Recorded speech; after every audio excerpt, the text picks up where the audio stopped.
Hey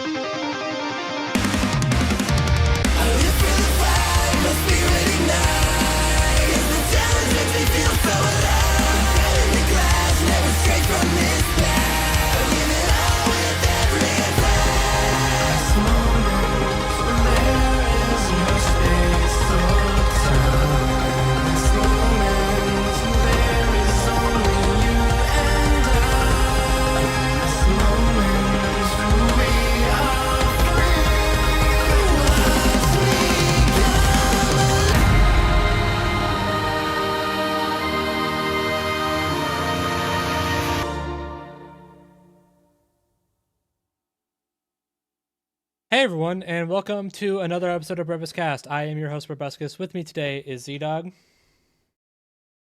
Who made you host, little man? And Richard. It's true then. BrobusCast is on Gaia. But not for long.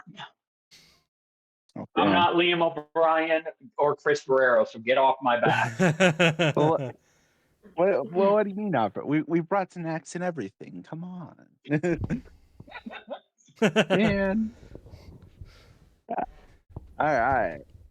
All right. So we have some stuff to talk about, don't we? We've got quite a bit of stuff to talk about. Yeah, you might notice that this episode's a little late. There's a reason for that. We'll get to it later. But for now, we need to talk about the other thing that has a lot to cover. I don't really know where I'm going with this. We're talking about Kratos versus Asura. It came out. It's a thing. And oh my God. Yeah. Accurate. Yeah, this let's just say it probably the most mixed an episode has been in a while for the general community. Yeah. I'm trying to even think, like, I guess no, I can't even say like anything in season 10. Probably since Deku versus Asta, honestly.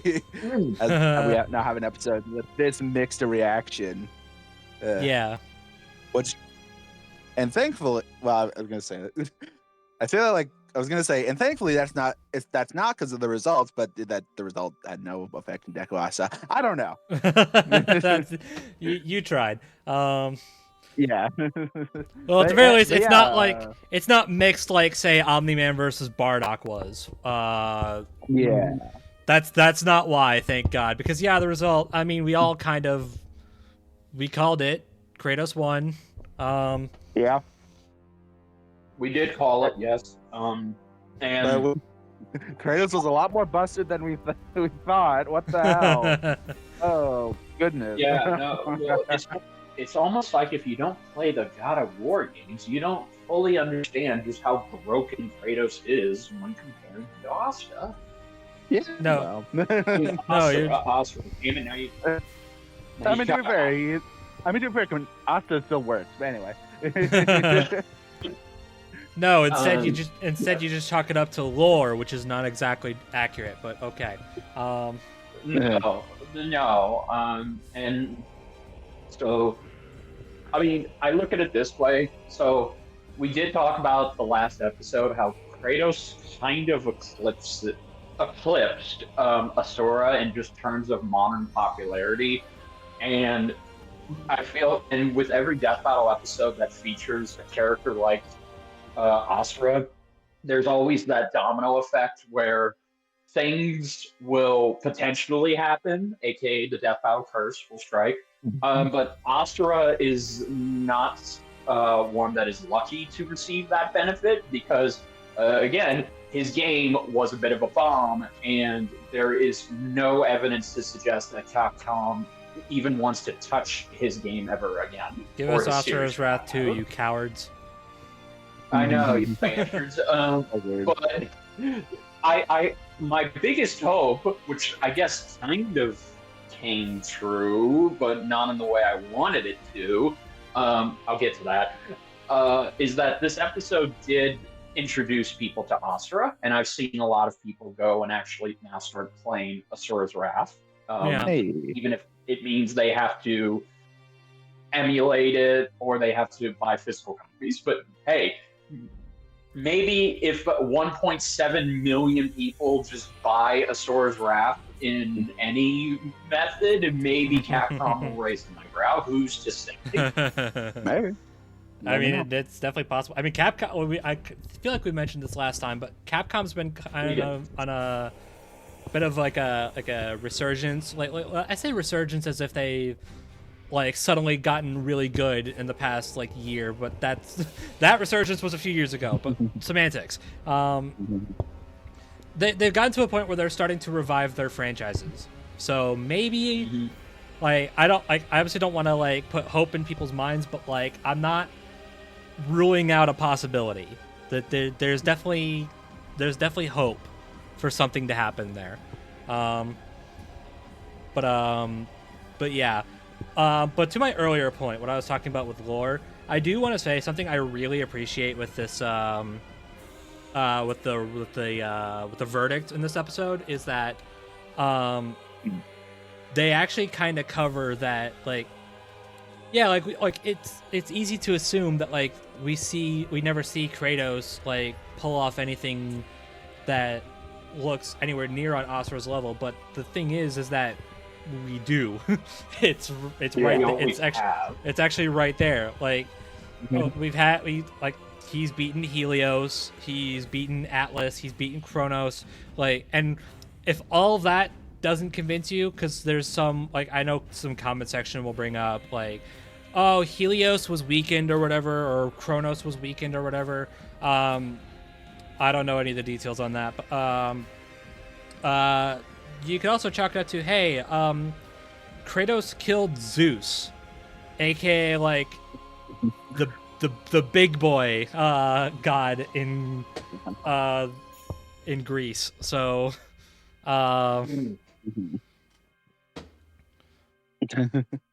so it's like, if all that wasn't enough, then hey, he killed Zeus. Is that good enough? No? Okay. Well, okay.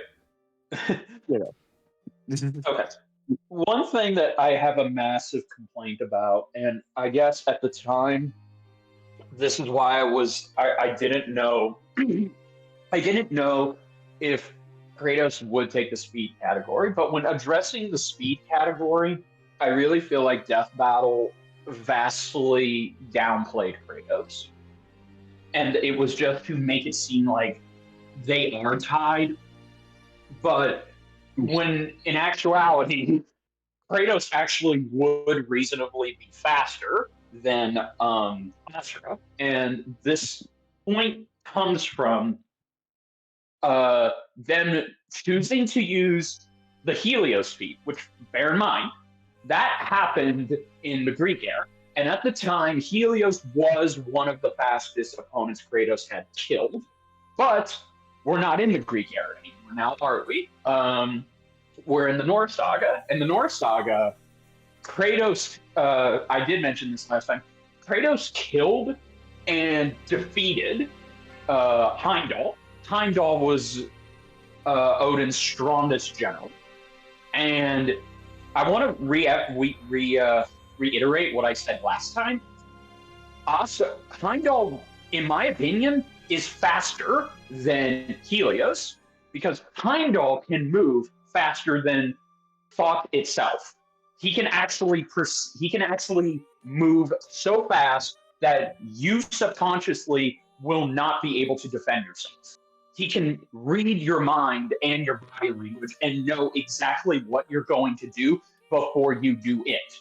He has been confirmed to be faster than light, and Kratos was not able to kill him in a conventional method.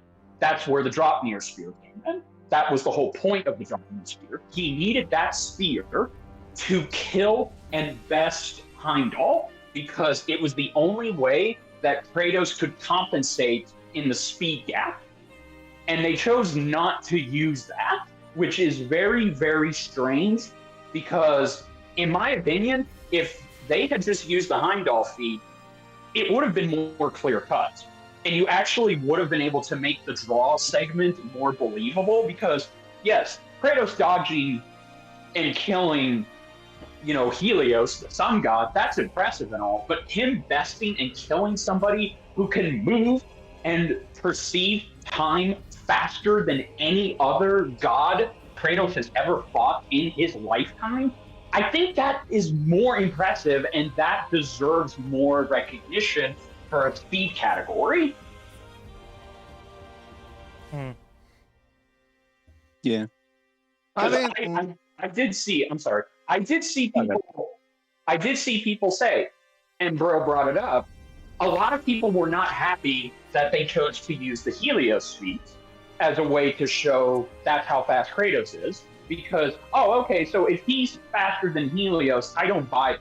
Because again, even if people haven't played God of War, these feats are going to come under a microscope.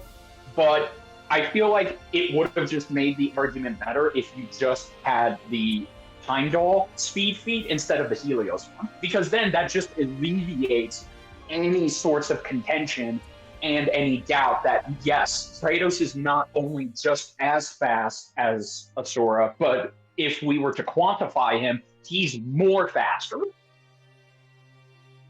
I guess. Oh, okay. I guess to be more specific, it wasn't just Helios. Like they kind of used Helios as like a basis, but the real feat they were scaling Kratos to was the primordial shockwaves.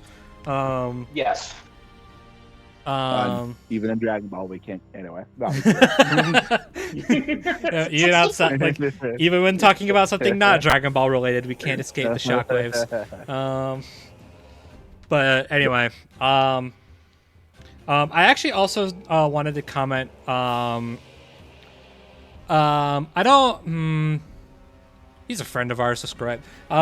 Hey, Duo Dreamer. I saw your reaction to this fight, and I wanted to comment on something that he brought up. As I was like, I mean, but okay. I'll humor it for a second. So, when they were talking about power.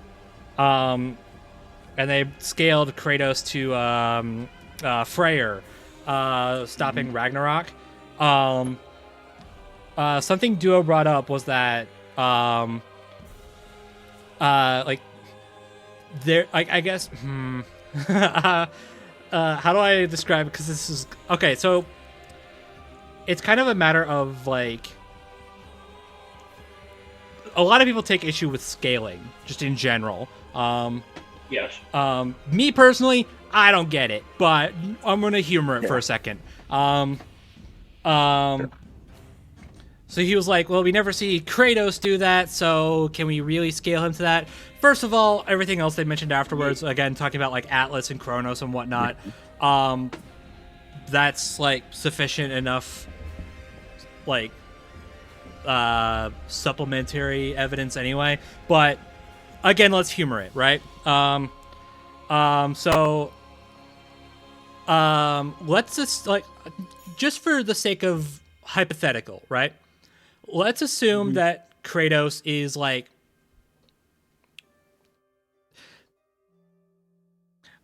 okay, so I guess his problem is that we have no proof that Kratos is superior. Well, no, like that. Not that he's. It's. We don't have any proof that he's like superior to Freyr. I guess. I'm guessing that's what the problem here is. Which, I mean, speaking as like a relative outsider here, that does not like him. Freyr being like that much stronger than Kratos makes no sense to me. But okay. No. Okay, real quick. As a God of War. As a Norse, because again, as a Norse saga God of War expert myself, at no point in the story when Freyr is introduced in God of War Ragnarok, because it's not like Freyr was there in the beginning. No, he was introduced in Ragnarok exclusively. And when he shows up, all we know about him is he is essentially the dual god of his and Freya's world. And nowhere is it stated that he is superior to Kratos, or does he match Kratos in anything. it should also be noted that, okay, we don't have a gap for how long Freyr has been active. We do know that Freyr was one to rebel against Odin because Odin married his sister Freya, and he had to lose her in a way that was not good for him, and there was tension over this. But the point is that Freyr is a worthy warrior of himself, and him stopping Ragnarok.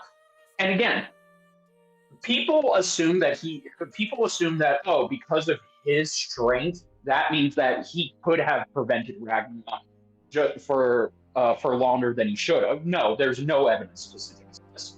The main point is that Freyr is not said to be on Kratos' level. That feat of strength just came out of nowhere, and it was mainly used to buy time. It was not meant for him to do intentionally.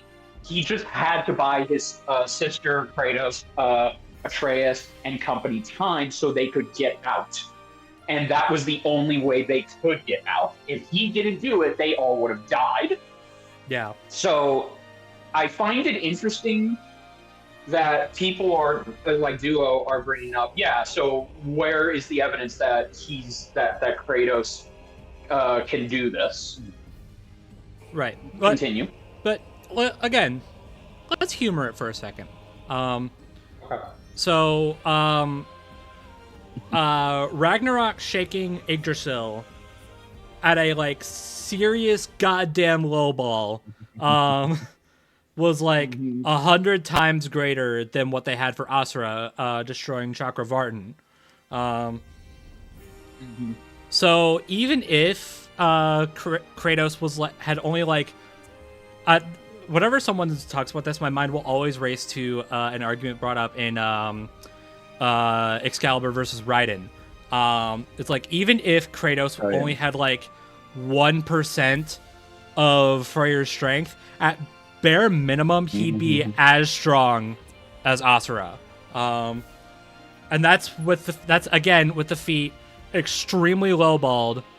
Only assuming that the tree is had a thickness of 1%, which is crazy, which is a crazy low ball, but whatever.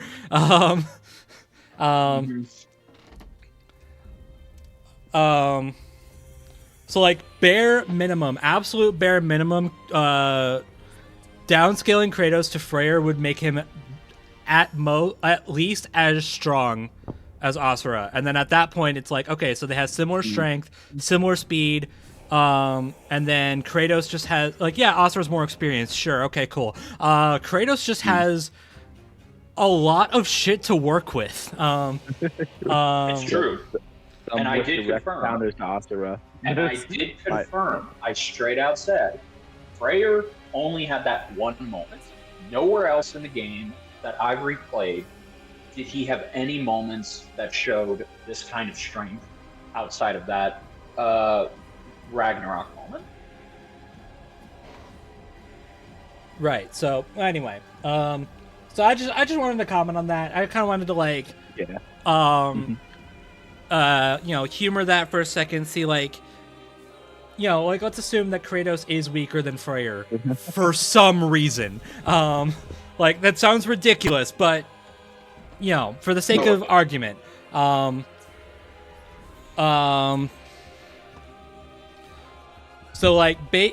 bare minimum, Kratos is matching Asura in strength and speed, and then just overwhelming him with his arsenal, some of which can slow down time. So hey, look, better speed, smile.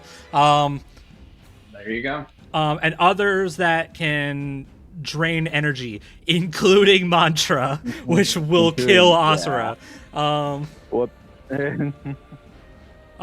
Which I didn't even factor that in the last stream, so yeah. Side note, didn't know that, so that's cool to know. No, I didn't either.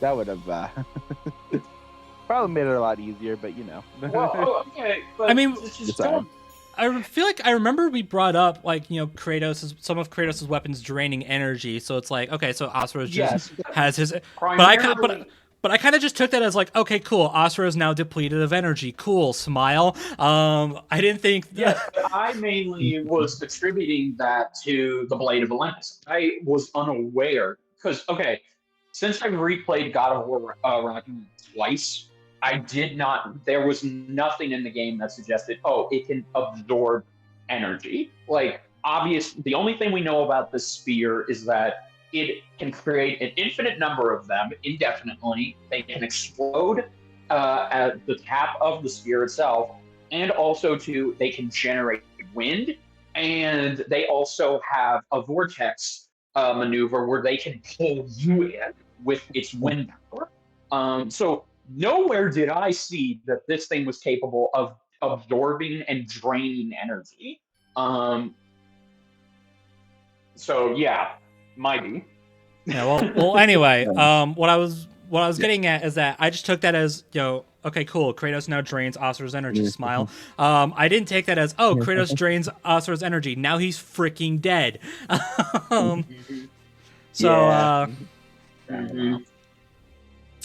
I mean, I guess I should have picked up on that. I know how Asura dies in the end, so like, I guess I should have picked up on that. But oh well.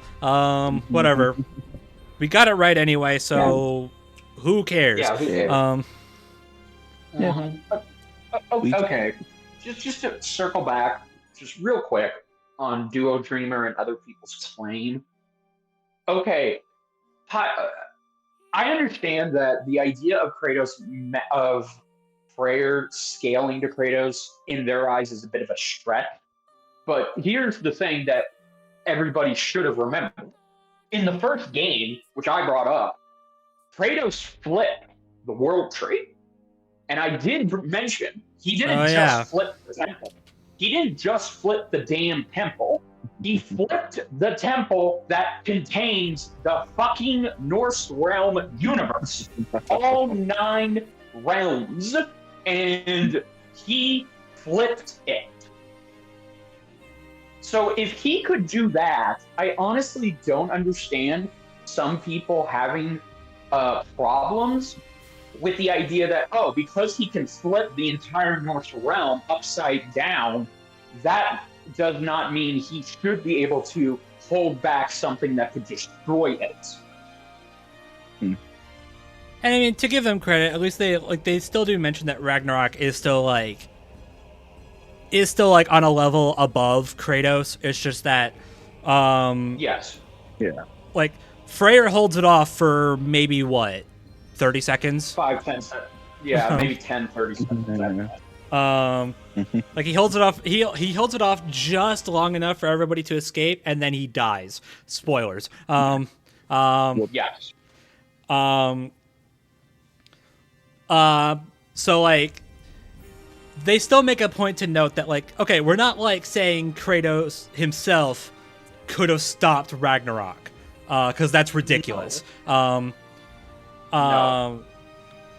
We're just saying he could have done it in the same way that Freyr did, if not maybe potentially longer. It's just that Freyr was the one that was put in that position. So, yeah, rip him, I guess. Yeah, exactly. And there have been numerous times where just because Kratos is super strong, that doesn't mean that even he can't struggle to hold back what he's going up against. So I do agree with what Bro just said. If Kratos had to hold off Ragnarok, he would have been able to do it for a more extensive period of time to get everyone to safety, even if it meant that it could have led to his death. Yeah. Well, whatever. That's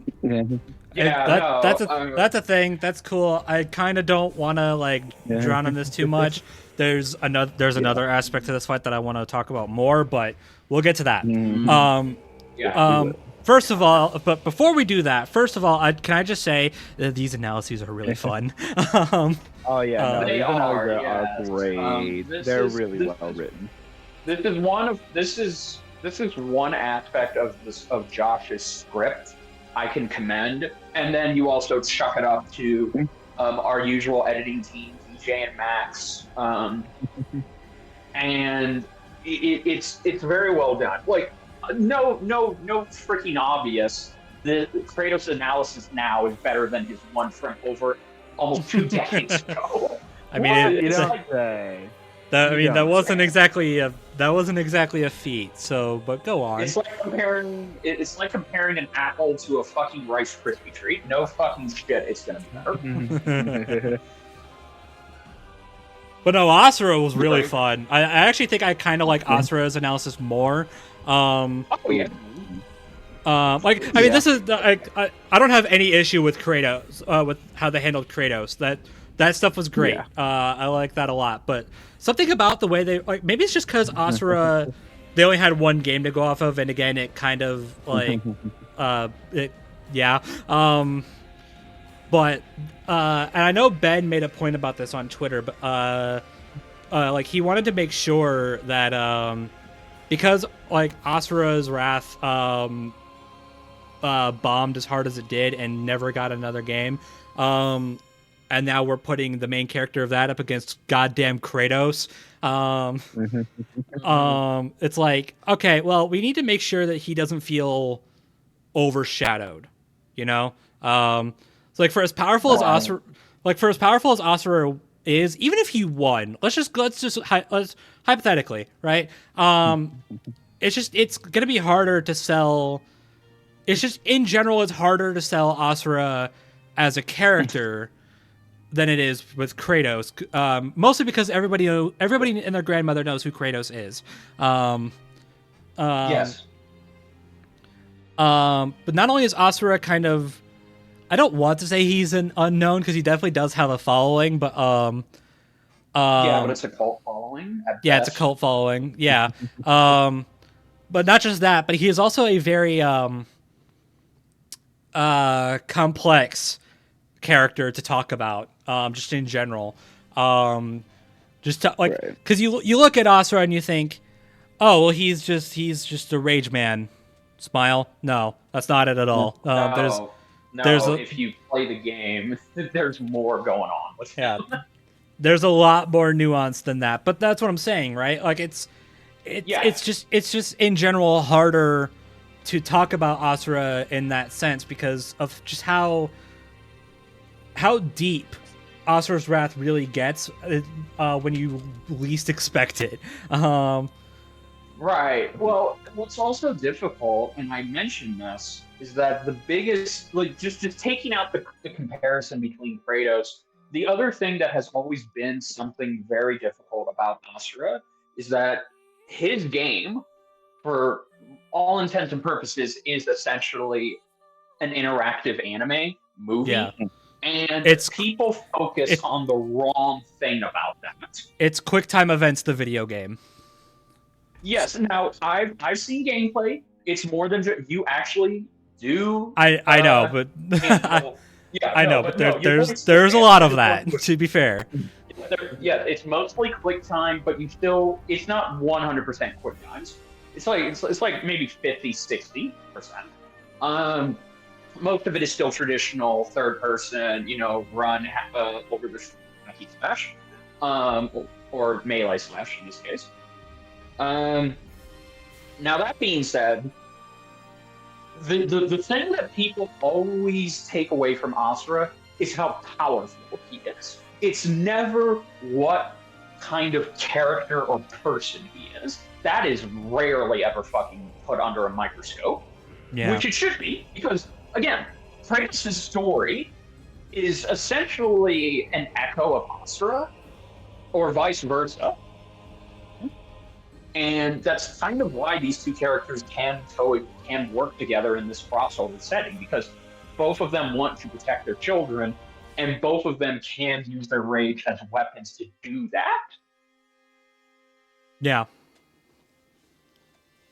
It's just funny because at the end of the day, it's just funny because during the lead up to, not just during the lead up to this episode, but just in general, when I even dating back to when I first heard requests for Asura, it's very rarely do I ever see anybody actually I mean, this isn't really anybody's fault. I understand that, but very rarely do I ever see anybody actually like talk about who Asura is. Like I always hear like, oh, he's this guy that destroyed a massive god bigger than a planet by punching his finger a lot.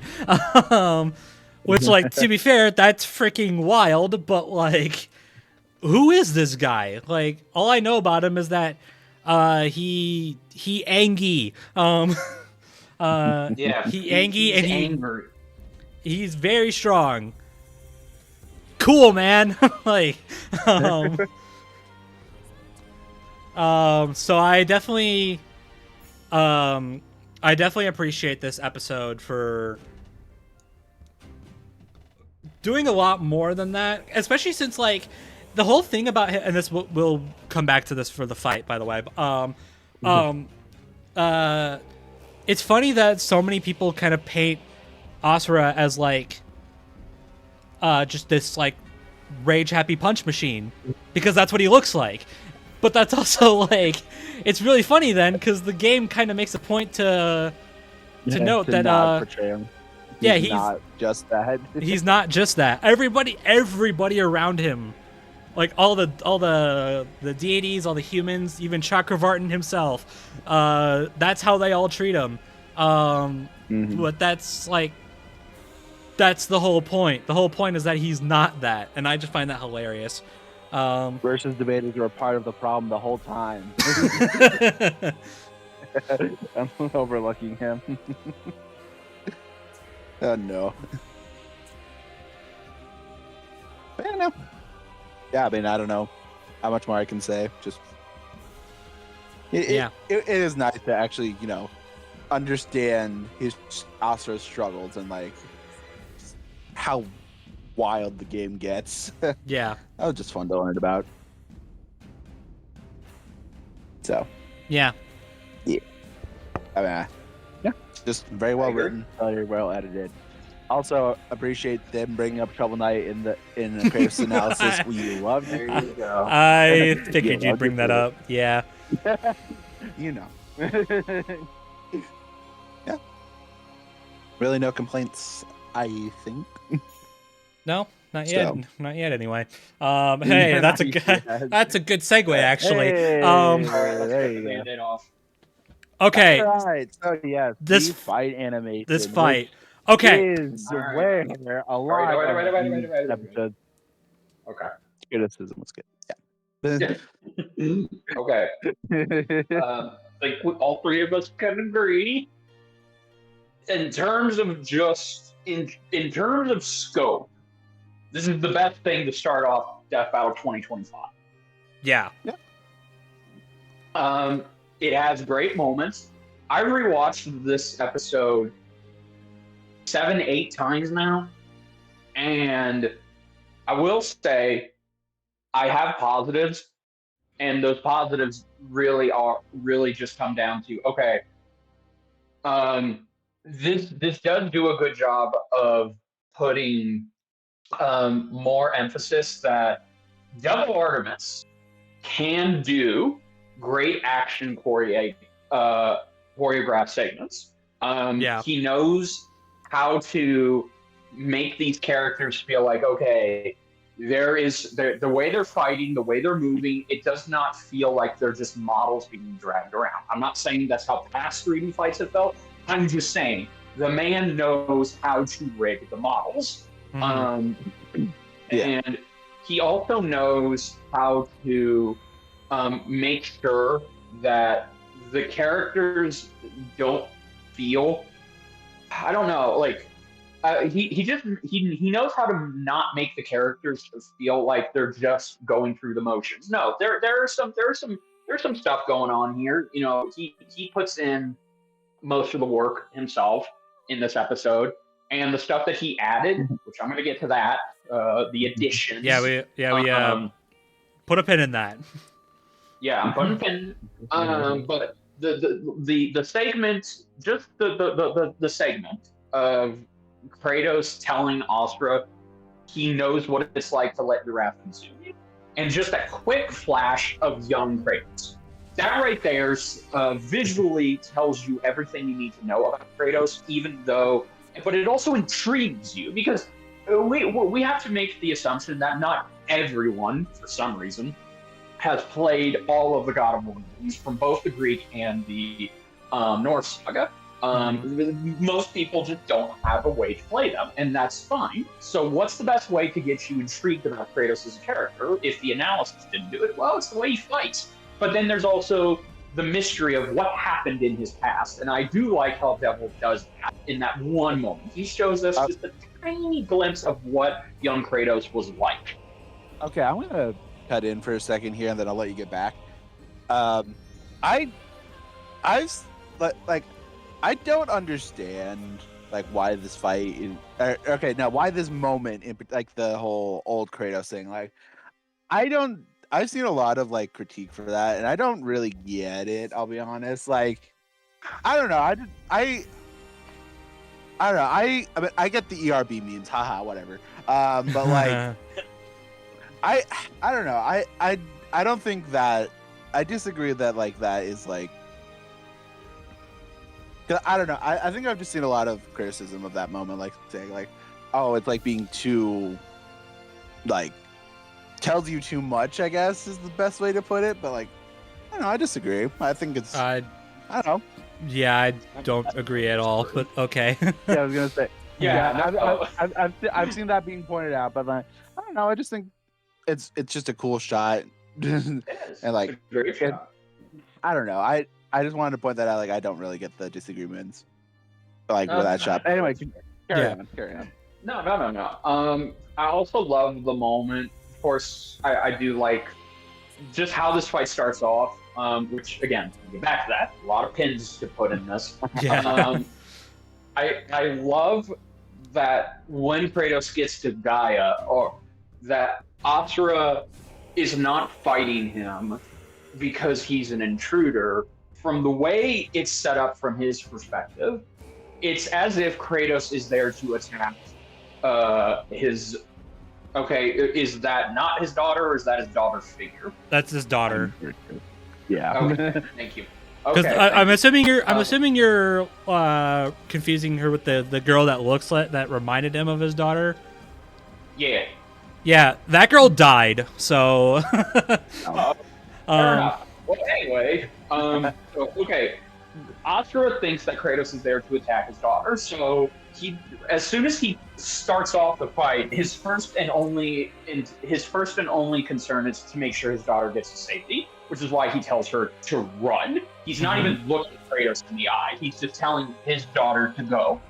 Stay away from this. And I do like how his daughter plays a role in this. Yeah. And it was gonna be hard to get forms like his berserker form without her. Yeah, exactly. And I also really just love that. Okay, throughout the fight, yes, it's pulled straight from the game, but I do like the idea that Asura is fighting to make sure that he can be there for his daughter. His daughter is the goal in this whole fight, and I appreciate that. Okay, well. Go ahead. Before we get like too far into like the nitty gritty, there's one elephant in the room I kind of want to address, and it's an obvious. No, not yet. This is a different one. It's a more obvious one, and one I'm kind of surprised we didn't start off with. What the hell do you mean this is 6 minutes long? Oh yeah. Well, okay. Yes, this fight is our first. This fight is a return to the 6-minute format.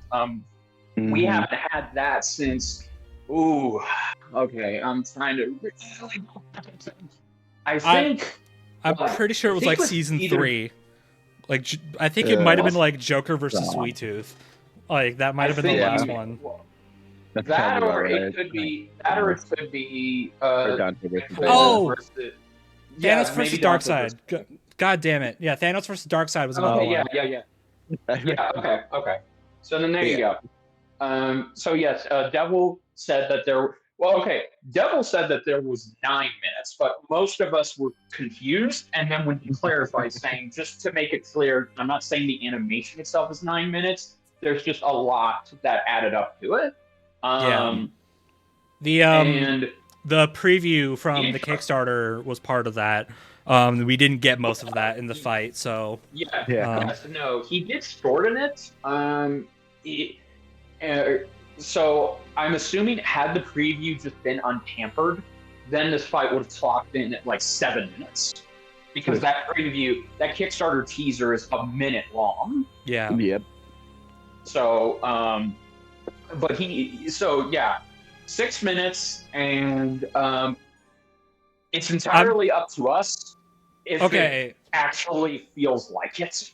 Yeah. Well, first of all, just gonna say this now, everybody watching, please God, don't think this is gonna be like the norm now.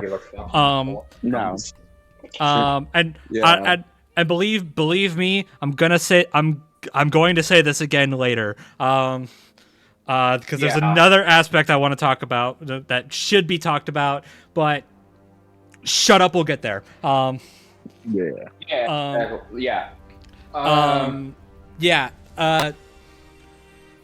tag in if y'all like any moments. I'm handing off to y'all. Well, I kind of want to talk about the fight animation in bulk first. Sure. Because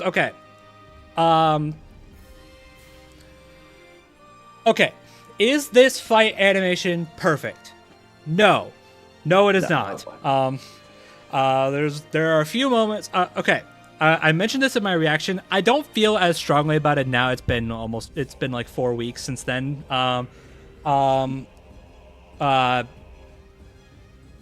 3 weeks. You know what I mean. The point is, it's been a while. So I don't feel as strongly about it as I did when I first watched it, and even then I didn't feel that strongly about it.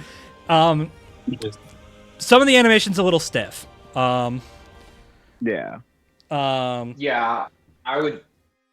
Okay, all right. Since I guess the pin is out, I will say this is probably his stiffest animation to date, because look, and I get it. I get it. I'm not going to claim to be an animation expert. I'm not. Oh yeah, no. None of us are claiming that. Well, I do know that models like Kratos are difficult to work with when you have to also put it up against Asura's model, because that's the main thing that this is that we're dealing with here. These are two different models. You have Kratos' model, which is more, I don't want to say realistic, but it's definitely got a bit of groundness to it, if that makes any sense. It's got that hyper-realistic style that AAA developers love to use nowadays. As somebody who's played the two games, Kratos' model is so full of detail that his original Greek era model wasn't full of.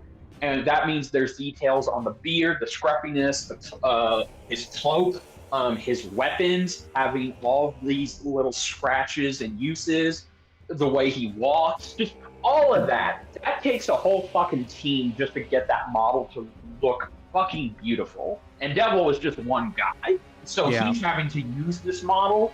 And it's clear from the offset that I can tell that he probably had some difficulties trying to get this model to mesh well when it was opposed with Asura. Because I actually think Asura's model is fine. It's good. It does what it needs to do.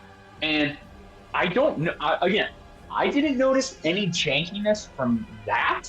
When it needed to do the actions that Devil wanted it to, it looked like it was doing it perfectly, because again, it's a hyper exaggerated anime-esque model, and it's easier to work with those type of models than it is with something that's supposed to be hyper realistic. Yeah. And just the way, you notice it immediately as soon as Kratos starts fighting. Sure. Just the way he's punching and he kicks him, which is a reference to how he kicks things in the game. That looked so stiff. It did not flow well. And there are moments where the action is just Okay, the action, for as good as it is, it's got some stiffness to it, and it's very noticeable. I've tried very hard to not notice it, but it's just right there in my face every time I watch this animation. Yeah, the biggest Right. offender is not the right word, but you know what I mean. The biggest example, I guess, of stiffness, and it's at, of course, it's at the very goddamn end. It would have had to have been the end. It like, I'm sorry, I understand. I have at least a little bit of experience with this, doing walking animations. I understand they are very difficult. It's not as easy as you may think, but at the same time, oh boy, that final shot, that final walking shot of Kratos walking away from the grieving Mithra, it's not great. It looks more like it looks more like Kratos is like floating across the ground.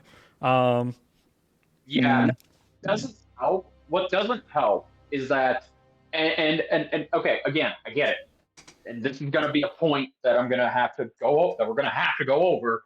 Devil is trying to be cinematic.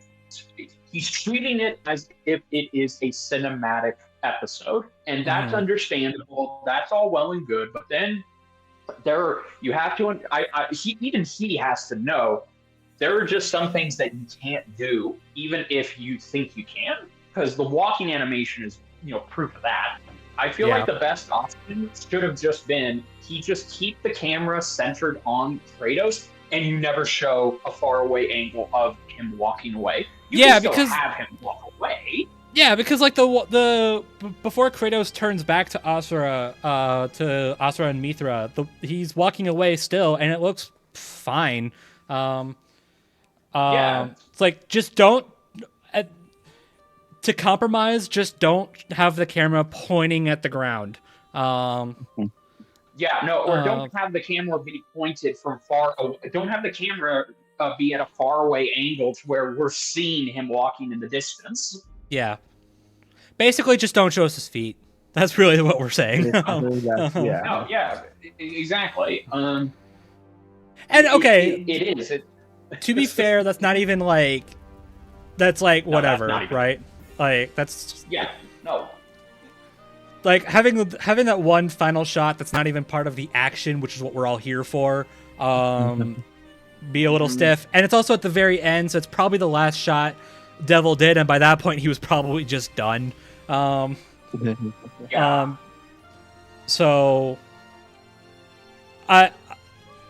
I'm not gonna like hold that one shot against this whole animation. That's stupid. No. Right. But basically, okay. Everybody who worked on this episode had a vision, and I do think for like, you can make all the claims you want about whether or not you like the vision. That's understandable. But I think what they set out to do, which is basically give us a more cinematic, more character-driven fight, as opposed to the more energetic fights that we get with, like, say, Omni-Man versus Bardock, or this next episode coming up, wink, wink, nudge, nudge. There isn't a lot of that here, and I think a lot of people, understandably, right, expected that and didn't get it. Right. No. But for me, again, this is this kind of what we got is exactly what Ben, what the researchers, writers, Devil Artemis, etc. It's all really what they kind of wanted out of this episode. Okay. Yeah. Yes, but and to that extent, I actually think they pull it off really well. Yes, it's not as energetic, and yes, yes, it's not as heart pumping, not as adrenaline, not as much of an adrenaline rush is basically what I'm trying to say. Right. No. But it's also not trying to be. So in that sense, I think it's okay. Okay. All right. I'm gonna slingshot here real quick. because I didn't want, because I knew I was going to pull this pin out, and this is where the episode unfortunately does take a bit of a dive for me. So, okay, this episode, and I've been calling it for the past month.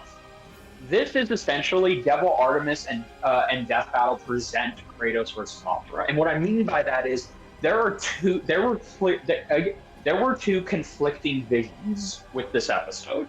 The first one was Death Battle's version. And if you go and you watch John Mitchell's boards, which again, wink, wink, nudge, nudge, I gotta self-promote him. It's in my contract with them. You see what the original intent of this episode was supposed to be. It was actually supposed to be the more energetic, over-the-top adrenaline rush episode. It wasn't even 4 minutes. I'm sorry, it wasn't even 6 minutes. It was 4 minutes at best. But Devil Artemis clearly, in his version, didn't do that. He still kept the boards. I'm not saying he flat out didn't do them, but there were things that he did that did not mesh with what this fight was supposed to be. And I think that just comes down to Devil Artemis and Death Battle wanted to show their passion for this episode, but they went about it in two completely different ways. And in that sense, it's almost like this is a hybrid. Because most of it is Devil. And when you get to the boards and therefore the original script, it's clear this episode was just meant to be, okay, the idea is, I'm just going to spoil one thing from the boards. Asura was supposed to destroy Gaia in his destructor mode. I'm glad we didn't get that. Me too. And I'm sure everyone else is too, because, okay, once again, that's the other point. I got to dock points on this episode. Josh, did a great job with the analysis, but your fight animation script kind of sucks. Just going to throw that out there, my God. Sorry.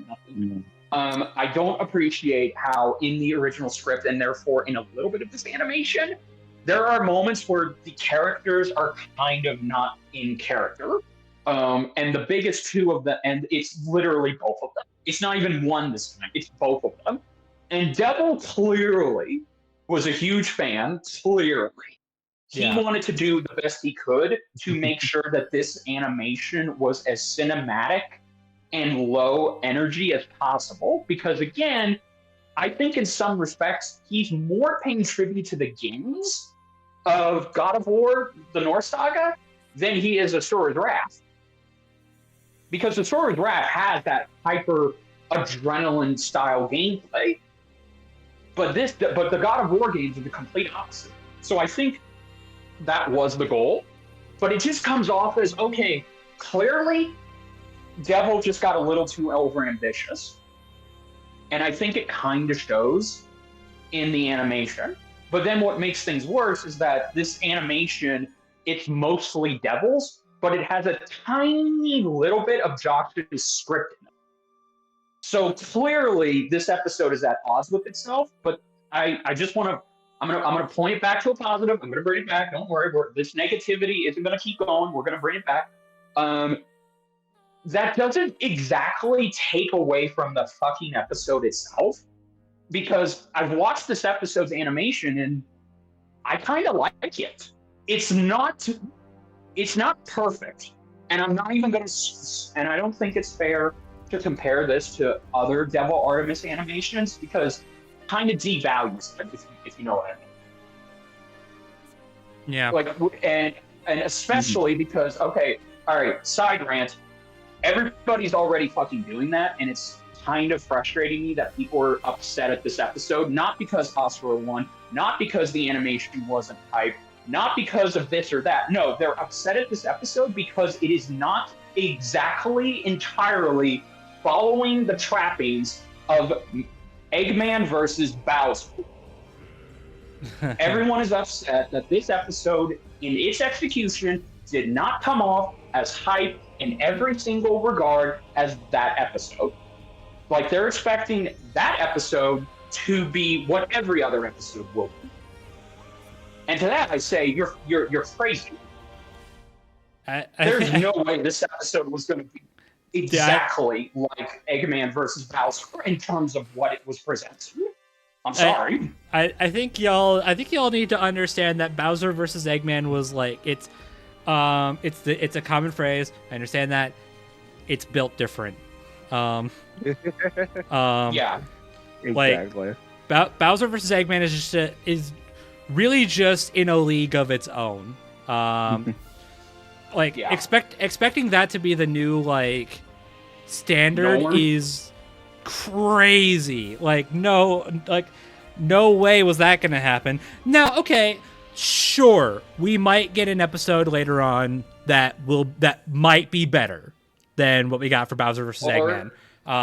Or even be on the same level as it. Yeah. We don't know. We don't know, but I think we all need to understand that Bowser versus Eggman was like it was a complete like amalgamation of every single person on the crew being like, oh hell yeah, let's make this like a thing. It's like you can feel the passion from every like aspect of like the production for this episode, from researchers to writers to like hell, even like I remember on Death Metal Cast when they showed the preview for that, they had Kian and Jukum on there, and Kian points out, hey, by the way, like we did no research on this fight, but we're still like lending a hand in some way. Yeah. The fact of the matter is, like, Kratos versus Asura, as much as like, okay, most of the team who worked on this episode, I want to believe every person that worked on this episode is at least like a casual fan of both games. Right. Obviously some more than others. Semantics, you understand. Yes. But they're I don't think there was ever going to be the same level of like drive and passion in this episode compared to like Bowser versus Eggman, where it's like that's like it's. I mean, like Kratos is like one of the most iconic gaming characters of all time, sure, and he's like easily one of the like the top dogs on PlayStation. But then it's Mario and Sonic, like Yeah, exactly. And okay. Also, too, it's also unfair to expect Devil to just outdo himself with every other animation. Again, people were expecting, as soon as he was brought on board for this, everybody knew exactly what he was going to do and how he was going to do it, but they had too high expectations of him. And to a certain extent, so did I, but I wasn't going in with the mentality of that, oh, he has to do this every single time. No, I was under the impression that this was going to be just as good, if not slightly better than his past animations, but even then, that type of thinking is not good. And it clearly shows here that, again, Bro saying that not everybody was going to bring their passion to this episode, and that's kind of where Devil Artemis comes in. He is giving his passion for this episode. He wants this episode to feel like it can stand not only next to another death battle, but maybe.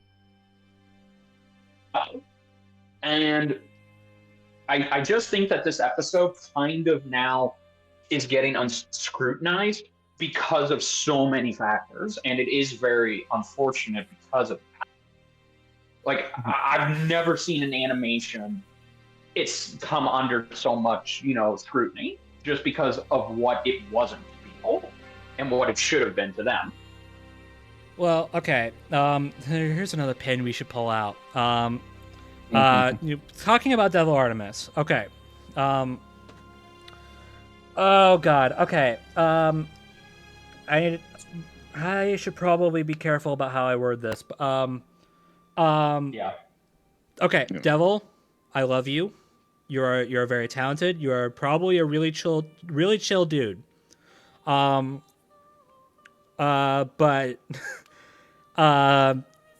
you probably should know better than to Okay. Okay, context. So when the preview came out, the preview has a line from Asura that a lot of people pointed out as like ungodly out of character for him. Which on the surface level, that's whatever, right? And it wasn't in the final episode, so we're good, right? That should be where the story ends, right? Nope. No. So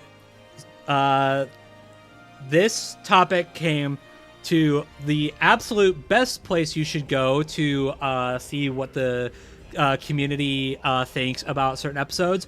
Reddit. And then someone pointed out the line, and then Devil took it upon himself to say, "Hey, so here's a fun fact. I actually fought to get rid of that line. I actually fought to improve the script a little bit." And again, that should be the end of it. Like, it's like, okay, cool. Devil made some adjustments to the script. Here we go, right? But I guess people took that as, well, okay.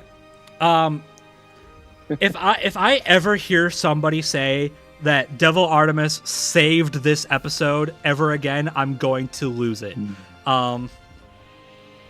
Because that is not how this works. So yes, Devil made adjustments from like the final episode we got is very different from the storyboards. We've covered that already. Yeah. And a lot of that is thanks to Devil. All right, yeah, cool. Yeah. The thing that I don't think people understand though is that any changes that are made like that, they have to go to the director, and he has to be like, "Oh yeah, we probably should change that." But at the same time, he has every right to be like, "No, let's not do that." Okay. At the end of the day, Ben was the director on this one. At the end of the day, any changes that Devil made to the script, they had to go to Ben, and also Ben was like, from what I've been told by some of the crew, I think Ben was the primary writer on this episode. The credits list like 3 different writers. It's him, Josh, and Lousy. But from what I've heard through talks, it sounds like Ben was the primary writer for this one. So he's the writer and he's also the director. So he had every right to be like, "Hey, maybe don't mess with my vision, thanks." He had every right to do that, and that would have been the end of it. But Ben, being the chill guy that he is, looked at Devil's feedback and was like, "You know what? Yeah, this does sound better. Let's do that instead."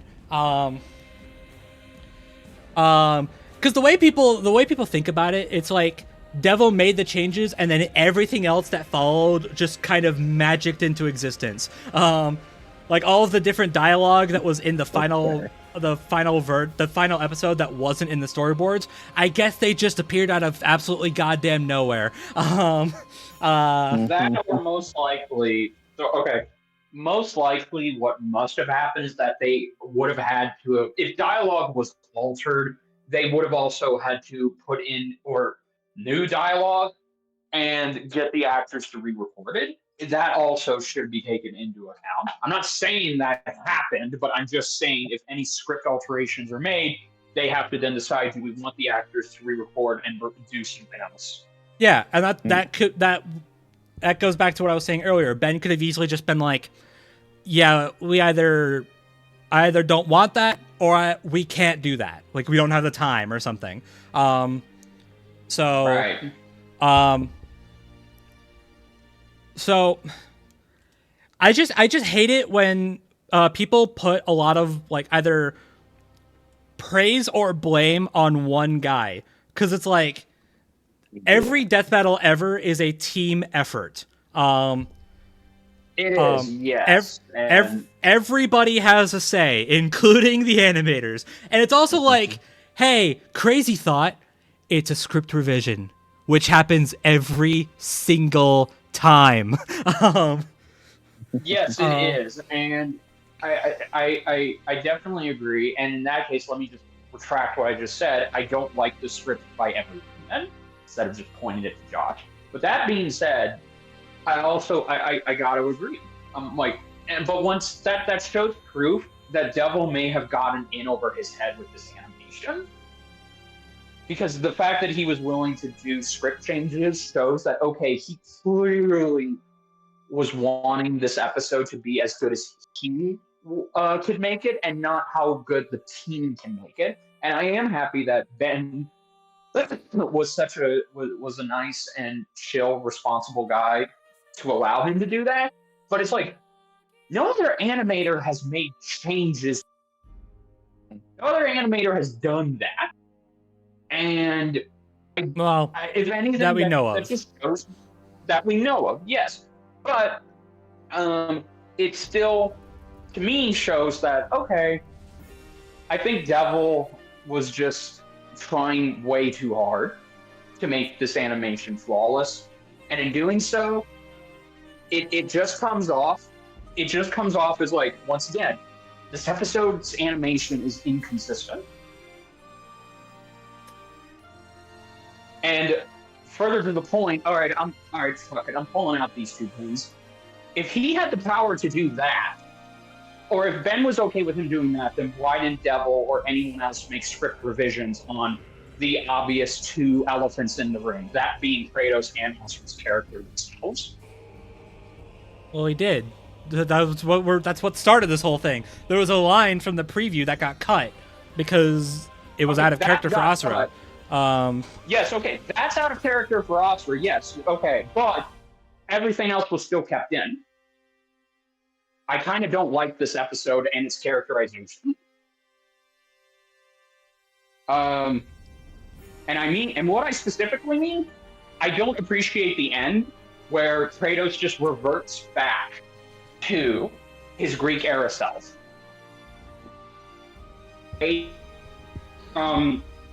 For Ragnarok, that is meant to be intimidating. It's a statement. He's telling you, but he turns it into a war cry, and then he straight up says something that comes directly from how he would talk to another Titan or god if he were out to kill them. Kratos, by the end, completely breaks character, and I don't appreciate that aspect. Also under scrutiny, because once again, the whole, you are a monster no longer. And then Asura dying just says, oh, when all throughout the animation, you have not done anything to show that from Kratos' perspective, he wasn't. Kratos didn't even pick up on the fact that he told that girl to run. And he also didn't pick up on the... That's the thing. That goes back to what we were saying earlier about, hey, I said I was going to come back to this. I almost forgot about it. But, everybody around Asura thinking that he's just a punch-happy rage monster. Kratos did too. That was kind of the point. It was highlighting that. It was highlighting that everybody that meets Asura, aside from like his family, which in this case is really just Mithra. Sorry, man. But everybody views him as a monster, as nothing more than someone that just gets like. Basically, everybody views him like the Hulk, is what I'm trying to say. No, you're right. And we see it in this fight. We had a moment about it that we literally were talking about 10 minutes ago. Kratos does too. Well, okay. Yes and no, but your point still stands. I'm not gonna I'm not going to do that. Like, you do have a solid point. I disagree with, again, if this was just Greek era Kratos, I wouldn't have had a problem with this. But it's Norse Saga Kratos, the Kratos who is supposed to be older, mature, and let me remind everyone, the main goal of he has two goals in his current story: to keep his anger and wrath from getting the best of him, like it did in his younger days, and to make sure his son is safe. The former, is heavily prevalent in the first game. He is with him, and he actively tells people to not fight him because he does not want to fight them. He wants to just be a man. That's it. And this episode completely pulls that out of the rug and just decides for one little moment, that version of Kratos, that's not who's going to deal the killing blow. It's the Greek era Kratos who kills him, not Norse Saga. I don't see it, but I guess I'm also not as big of a fan as you are. So no, yeah, that's fine. Again, these are meaning that I acknowledge them. And as a fan, I wanted Norse Saga Kratos to be represented, and I got most of it, but then I didn't get it at the end. And again, the whole Kratos would assume Asura is a monster. Well, yes, but also no, because if he sees that a girl is running, and if he sees that someone is shouting for her to run, he would be like, "Wait a minute, hold on, something's not right. If this is personal, I'm going to try and de-escalate the situation. I don't want to be roped into shit because I'm done getting roped into shit." And Kratos tries to de-escalate the situation, but then you break Asura's character. Asura just says, "Shut up." He does not talk or communicate with Kratos any other way, and that itself is not good. Kratos and Asura are not in character for the most part of this animation, and I will stand by and die on that hill. I'm not saying this brings the episode to an all-time low, but it definitely does not feel like, to me, that this is perfect for either of them, and I'm not the only one who thinks this. There have been other people who have called out this episode for its poor characterization. So once again, if Devil had the power to do that, I really wish that, okay, maybe a team collaborative effort would have been approached for them to rework Kratos and Asura's character for the third. Because in the boards, it's even worse. And Devil was trying to fix it as much as he could, but even he couldn't go that far. But now all of a sudden, it turns out he could have. It just had to be okay by then. So again, this animation and its characterization, it's good, but it's not the best. That's where I'm going to end off my statement. All right. Well, the last thing I'm going to say, to kind of like conclude what I was talking about earlier about this episode's like interesting controversy is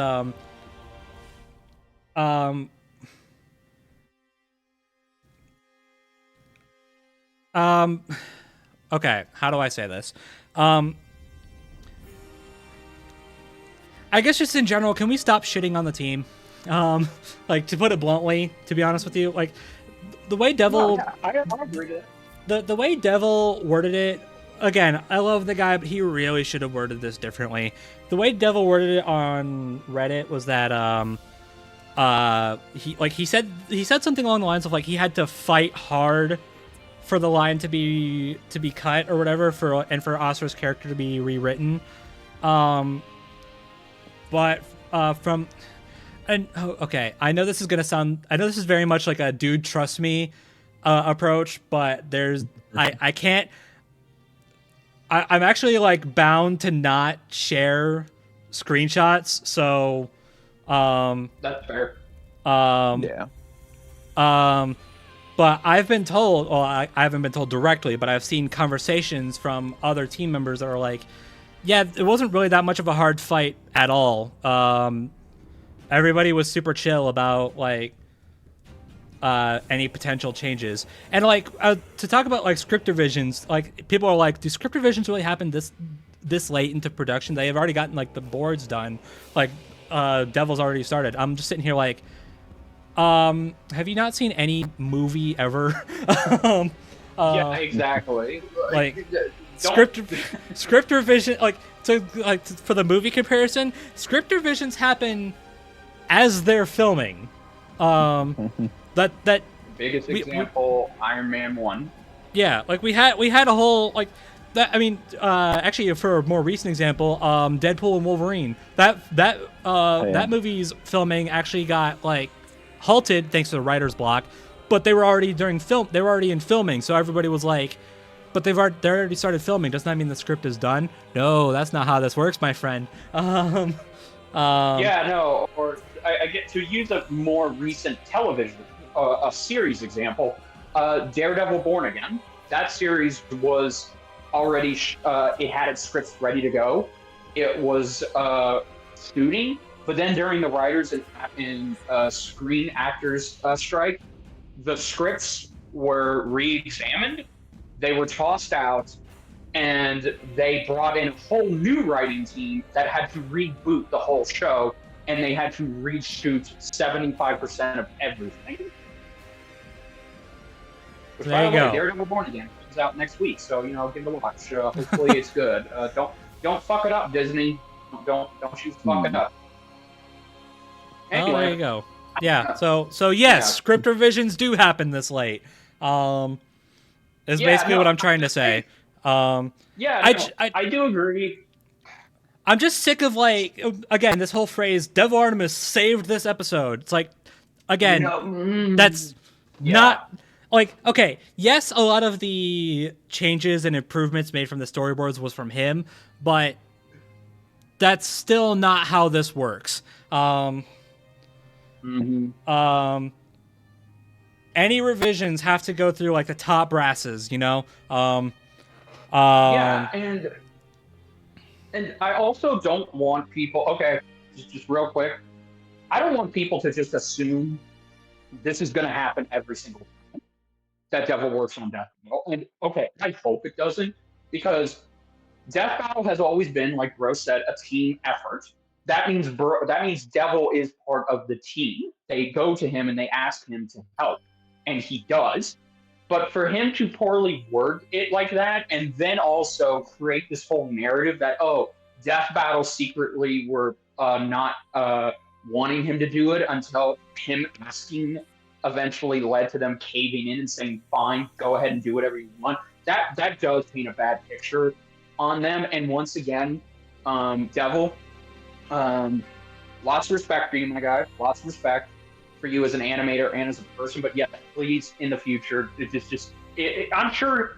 And okay, before I even finish that statement, I'm pretty sure the dude's made up with Death Battle by now. I'm sure that they've talked. I'm sure that they've communicated and gone through everything. Well, this implies that there was any bad blood between them in the first place, which I don't believe there was. No, there wasn't. But again, the idea is like, okay, he probably told them, hey, I'm sorry if anybody comes to y'all with hate because I said something wrong, I'm sorry about that. That's my beat. Oh, yeah. But then again, Death Battle was used to this kind of shit all the time. What makes this?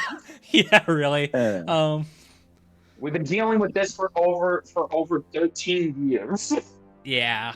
So there we go. Yeah, I'm pretty sure like even by like year one, Ben and Chad have already painted like a massive target on their backs from people. So just getting bigger. Yeah. But yeah, it does kind of paint them in a bad light, and I really think people need to, must be a day that ends and why. People really need to chill, like take a step back and remember. Yeah. Okay. Let me put it this way. Let me ask a question.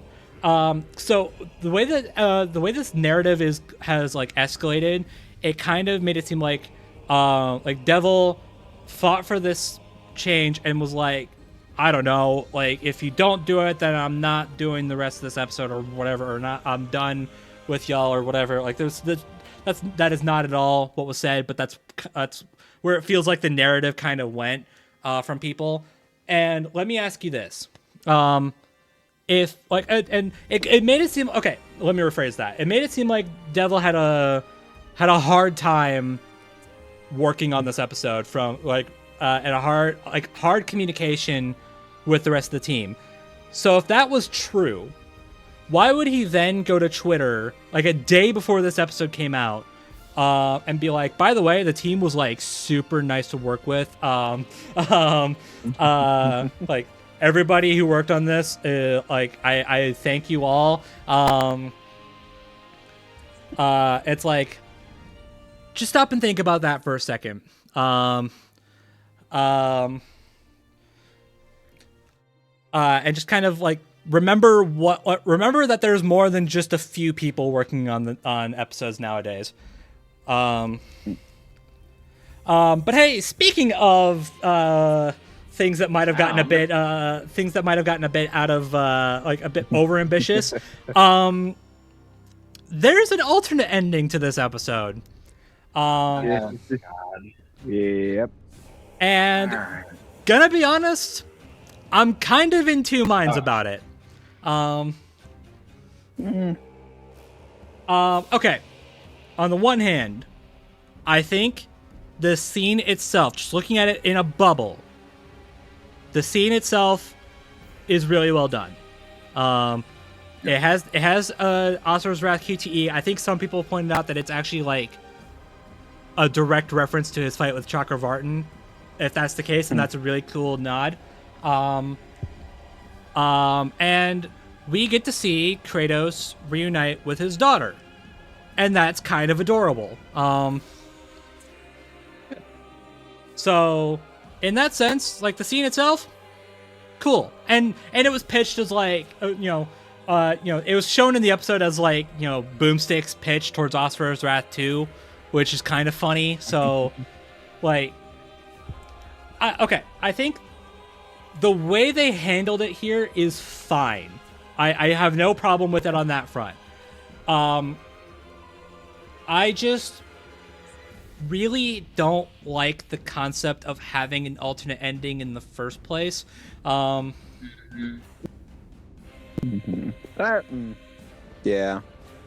I mean, No. I will say, and I know I've been kind of quiet. Yeah, I know. I don't know. I think. Well, first of all, I don't think people need to know that, like, this is not going to be a thing. Regular thing. Please understand that. This is. I just attributed this to like freaking Devil. Just being really passionate about it. I mean, obviously, like I meant to say this earlier. That's almost why it's 6 minutes, because it's just a lot of passion and whatnot. Yeah. I don't know. I don't know. I think it's all right to have like it's not like it changes anything else about the episode. It's just a nice little bonus, but I don't know. I just okay. The way I see it, okay, having this in this episode creates one of two possibilities, and I don't really care about either of them. Option one is that this becomes a regular thing, and that's a big fat no from me. Because to me, having this be having like alternate endings be a regular thing kind of takes away from the result we did get. Because it's kind of like, okay, I'm willing to let it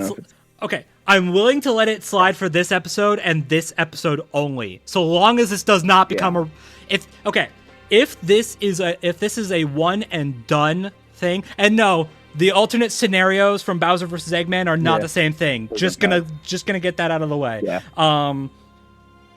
If alternate ending, if the whole idea of an alternate ending is in this episode and this episode only, then we're chilling. That I will accept that. I will let this one go. Just please God, don't make this become a regular thing. Because at the end of the day, what's going to happen is it's going to be like, okay, cool, this person won, but we're going to see the other person win anyway. So it's like, what the hell is the point anymore? So. Okay. I did say it earlier, but I'll say it again. This alternate ending sucks, both in its execution and as it sucks. I get the intent, but I'm on the same level as Bro. Let me. Okay, and it kind of just shows, but it unfortunately shows the side we're dealing with here, is that the Asura Wrath community would be upset. They would not believe the facts. They would not believe the statements, the facts, everything that justifies freedom. And my good man, friend, Nerdbender colleague, Spectre Star was one of them. And even he and other people both agreed the alternate ending is a great way to make up for the fact that Asura was done quotation marks dirty in this episode. And this is exactly why I agree with Bro. Alternate endings on Death Battle suck. This is not Superpower Beatdown, where we can just have alternate endings filmed to show another cool what if possibility. This is Death Battle. I'm not saying Death Battle shouldn't experiment, but in terms of alternate endings, you are opening up Pandora's box. And now everybody is going to ask, when are we going to get an alternate ending for the next episode? Like, yep. Okay.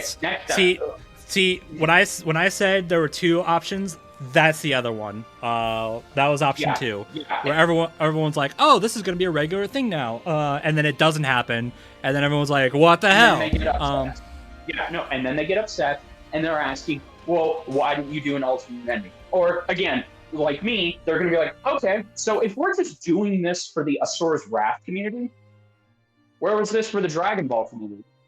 Where was this for the MLP community with Bill versus Discord?" You see, you have opened up, you have essentially created something that I, honest to God, do not want to ever set foot into existence. Because, again, this side of the community should not be given an alternate ending, because we already know what they're going to say. They're going to say, "Oh, this is better than the actual ending." You're also taking away from the real ending. I'm not going to go as far to say it's an insult, but it is definitely overshadowing it. And now it's something that we have to talk about. And I do. Because I tell you right now, God forbid for Ash versus Yugi, Ruby versus Maka, and Kyle versus Schemo, these 3 episodes, these will be dripped in controversy, and what's everybody going to be asking about? Why didn't we get an alternate ending? We would like an alternate ending. Shut the fuck up. Nobody should be given a damn alternate ending to those episodes. You take them as they are. So yeah. I agree. Sorry for my bluntness. It's just this concept has genuinely now upset me, because Asura's Wrath fans are saying that this is how it should have been. This is proof that Death Battle fucked up, and they're saying they're sorry to us. You are rewarding this negative behavior by doing this, and I don't like it. I honestly don't agree. I'll be honest. I don't know. This is like, that seems, I think you guys are going a bit too much on this, but I kind of understand. The evidence is right there. I'm just saying. Maybe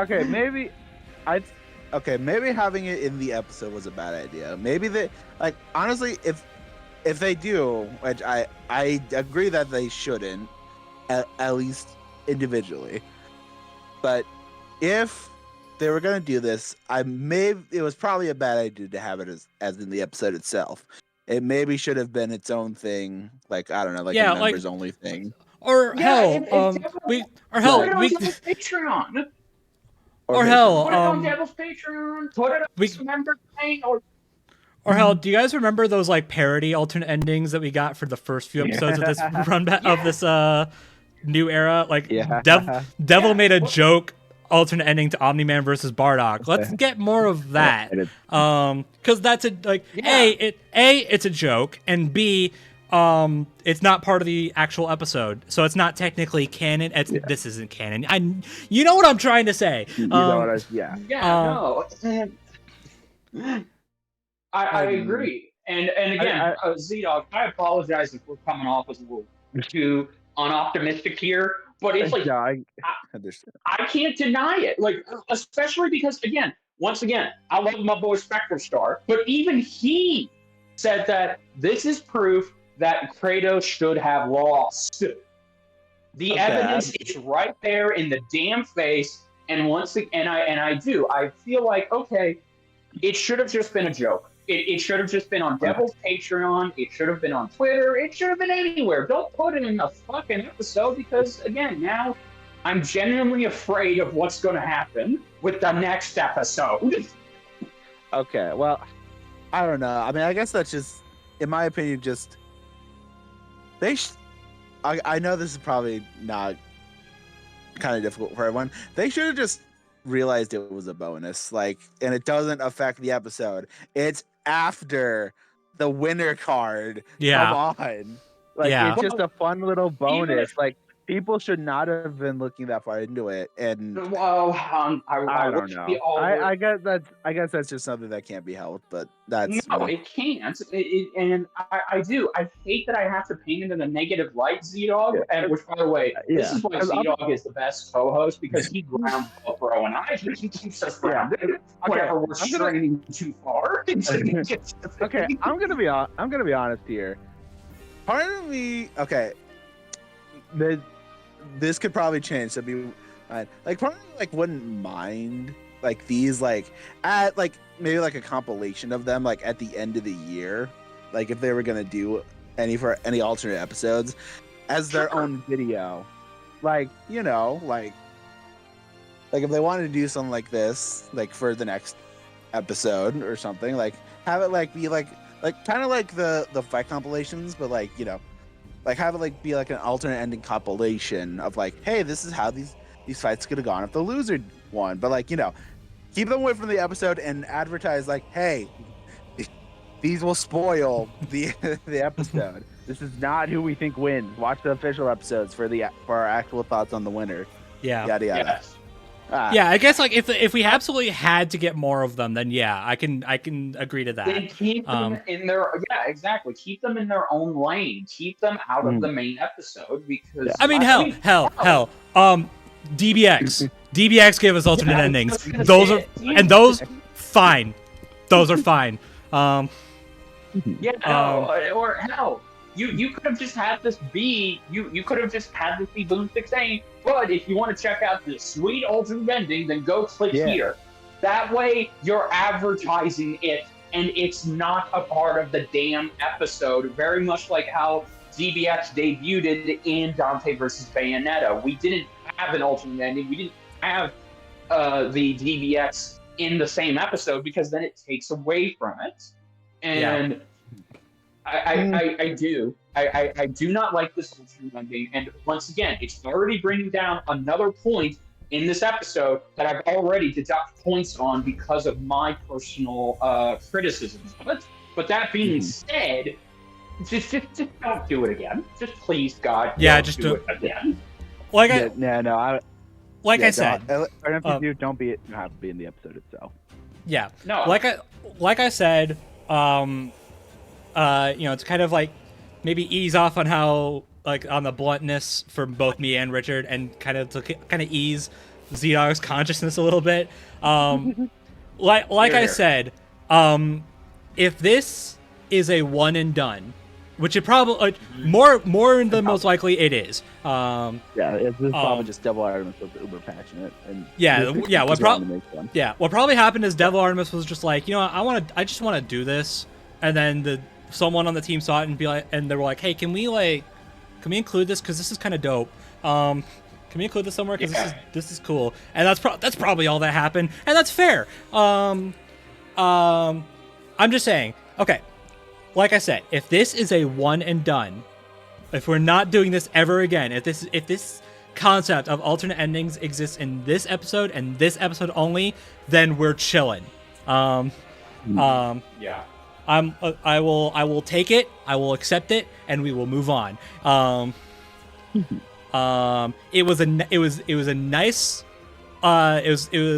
it was a nice thing to have. It was well done. It was kind of sweet at the end. Like I said, the scene itself, fine. No notes. Good, like I like it. I just in hindsight, I know Griff said this when we reacted. It would have been nice if it was his wife instead, but semantics. Whatever. No, Whatever. Yeah, also, don't ever think about how like Kratos is choosing to leave his son. Don't think about that. no, exactly. It's that they like you don't need to think about him, so don't. Just enjoy what we got. Okay, got it. Cool. All right. So moving on. Yes. Okay. By the way, we have reached the peak of negativity on this entire podcast because everything we've got from this point on is banger. Pretty much. Because actually, you know what? We're gonna get the should we do something different? Two categories together.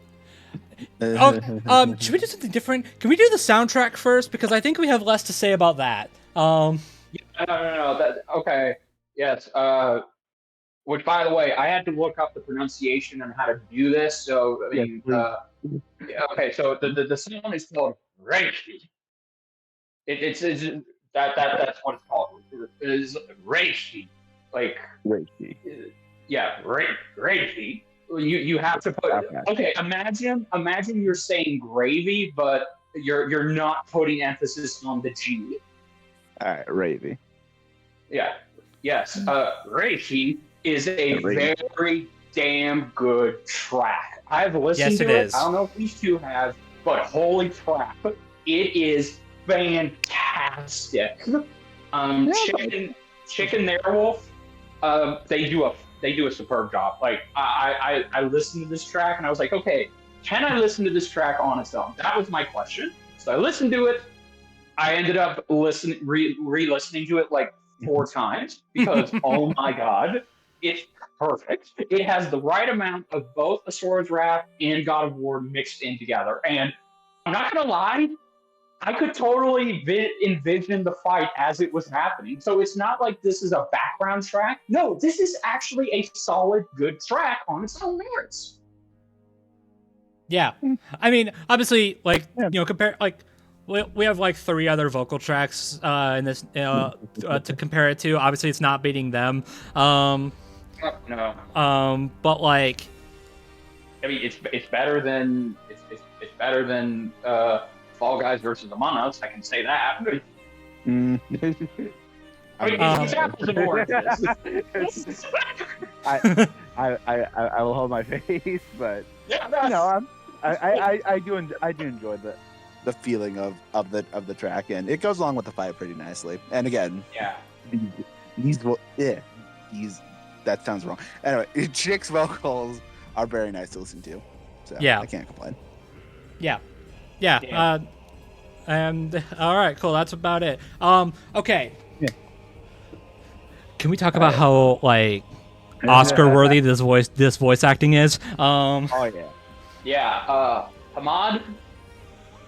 and Chris Guerrero. Yep. Yeah. Oh, by the way, called it. That's another point for BrobusCast. I was gonna say, gosh. Hell yeah, Chris Guerrero, and he does indeed still got it. Okay, I'm just gonna say after I watched the walkthrough of Asura's Wrath, can I just say his impression of Liam O'Brien is kind of uncanny. Yeah. He's not dead on, but he sounds very mature. Asura? Yeah. And above all else, like the main thing they needed for an Asura actor, they needed someone who could scream so loud they cough up blood. And that's Chris. Chris is your guy. Mm-hmm. And okay, we bring up this line from the preview a lot, and I understand it's not in the episode, so and I know it's like out of character, but god damn it, it's so well delivered. Like, It is. Oh yeah. Okay. If we were to just to give out an award for who had the best scream, yeah, Chris Burrow takes it because this man unloaded everything in the chamber to give the most rawest performance he could, and but then there's also some stuff he does a good job of, like, okay, just his variety of anger. Well, let's go with that. He has different varieties of anger. He has, of course, the concerned anger when he's yelling at his daughter to go run away. He has the rage anger when he's telling Kratos to shut up, and then he has the confident anger towards the end when he yells, "This is not my end." Like, this man is straight up not just doing one performance with his screaming. No, he's going hard. He's making sure that you can feel all of the emotions. yeah. And then by the end, I go ahead. Nope, you go. 'Cause I think you're still talking about Chris, so. Yeah, no. And then just by the end, it is sad because I still, and I do, as much as I don't like the characterization, I do love the line, "You are monster no longer," and then just Asura just looking up and just saying he never was. Like, that was well delivered. There was not a single bad delivery for this. Yeah. Agreed. And he's the MVP of this episode. Sorry.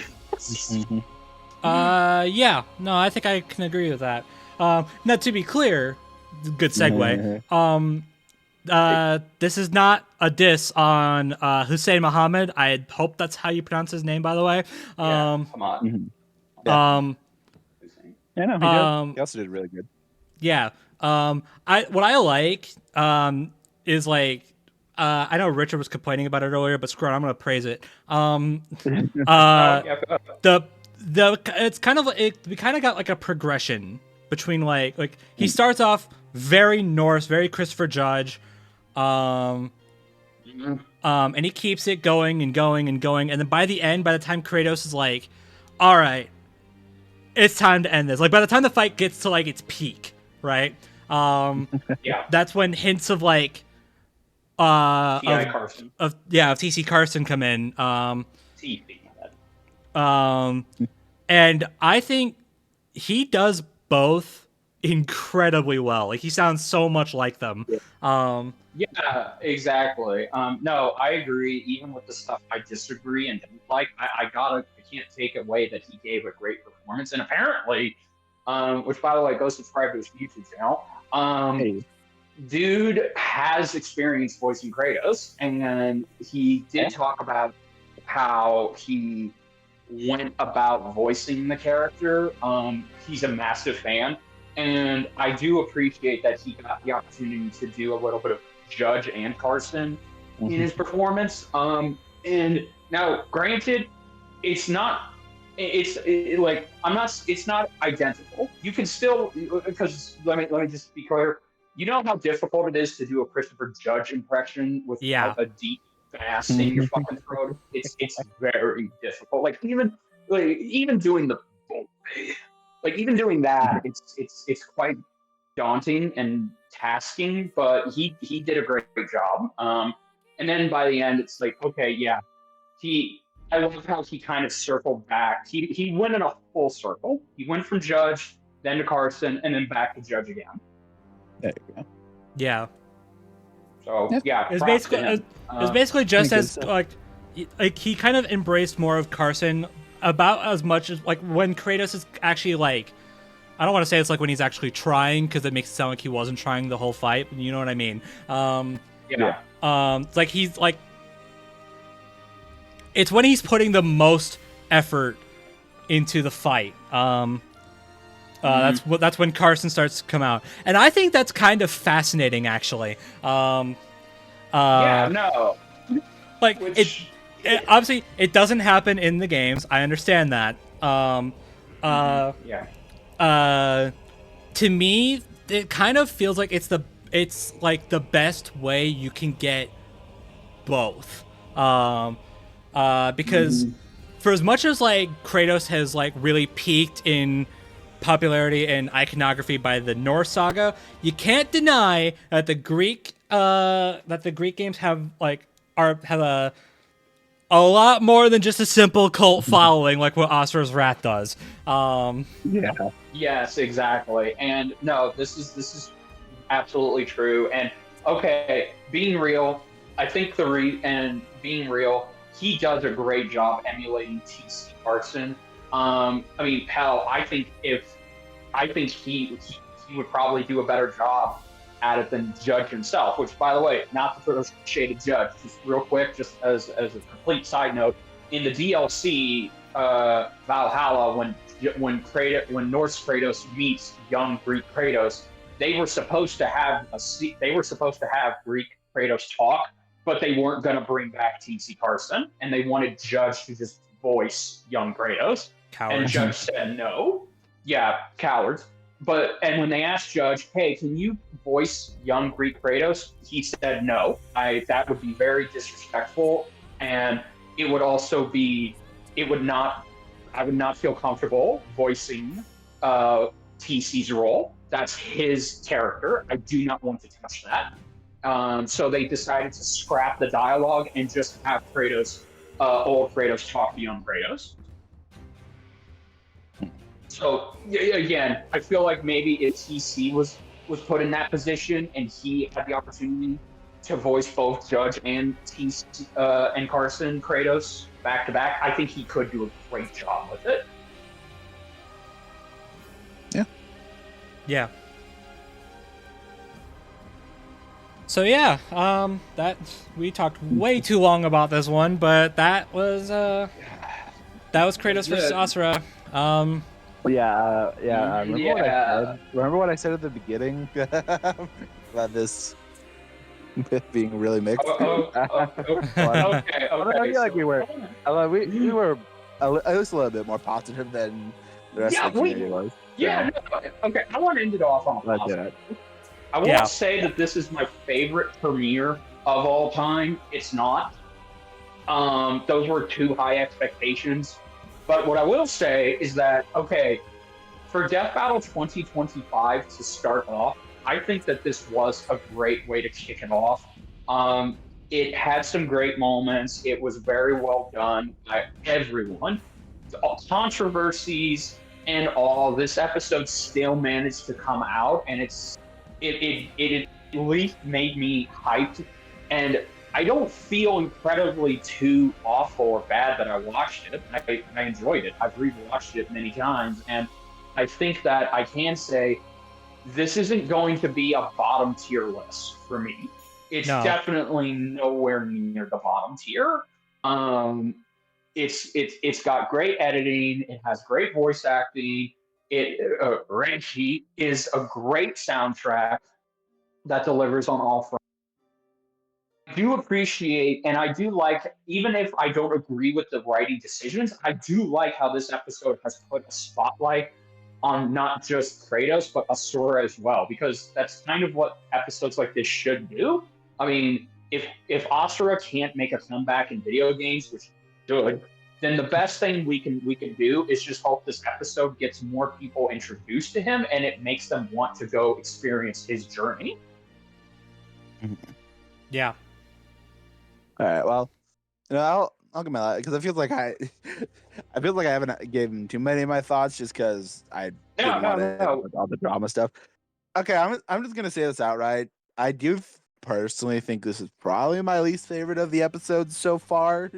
Although again, that's more so towards the other episodes being really good than this one, because this one, despite all the controversy it has, I do think I can definitely see and appreciate the passion at work here, even if it didn't work for everyone.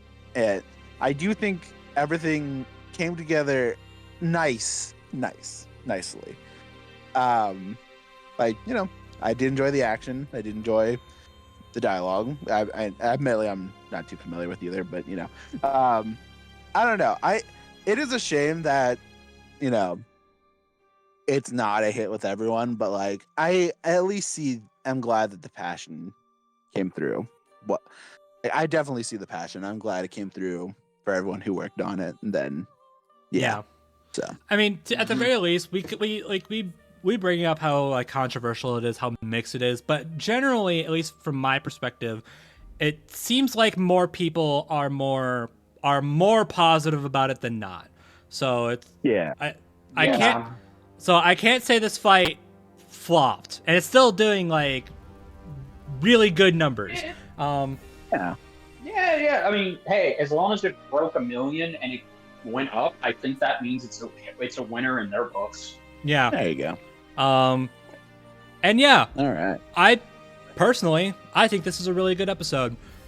Is it gonna be like one of my absolute favorites? No, but I'm also not a fan of either game, so maybe that's why. But yeah. But it's like I watched it, and I will happily watch it again. I have no shame in that. So so hey, there you go.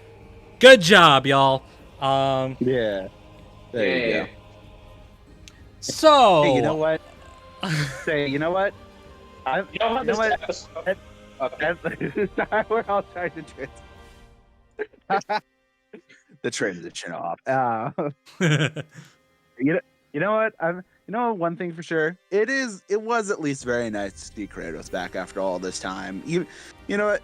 It's because it's been a very long time since he's been on the show last, and I wonder if there's any other characters from season 1 that could use that same glow up. Maybe perhaps ones that I don't know were in the same episode as him all those years back. Maybe. I sure do wonder. You can't see me, but I'm currently stroking my beard. Well,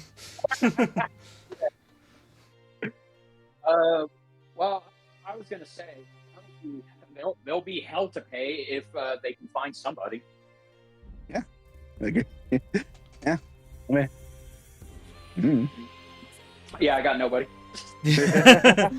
So we had our cinema. All right, we had our cinema fight, and it was all well and good.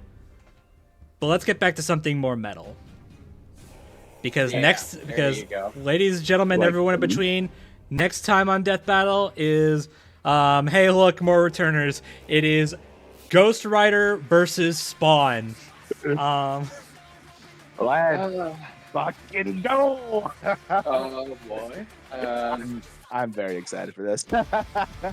No, yeah, I am too. I've been wanting this fight for years. I am too. Yeah. Sorry. This okay.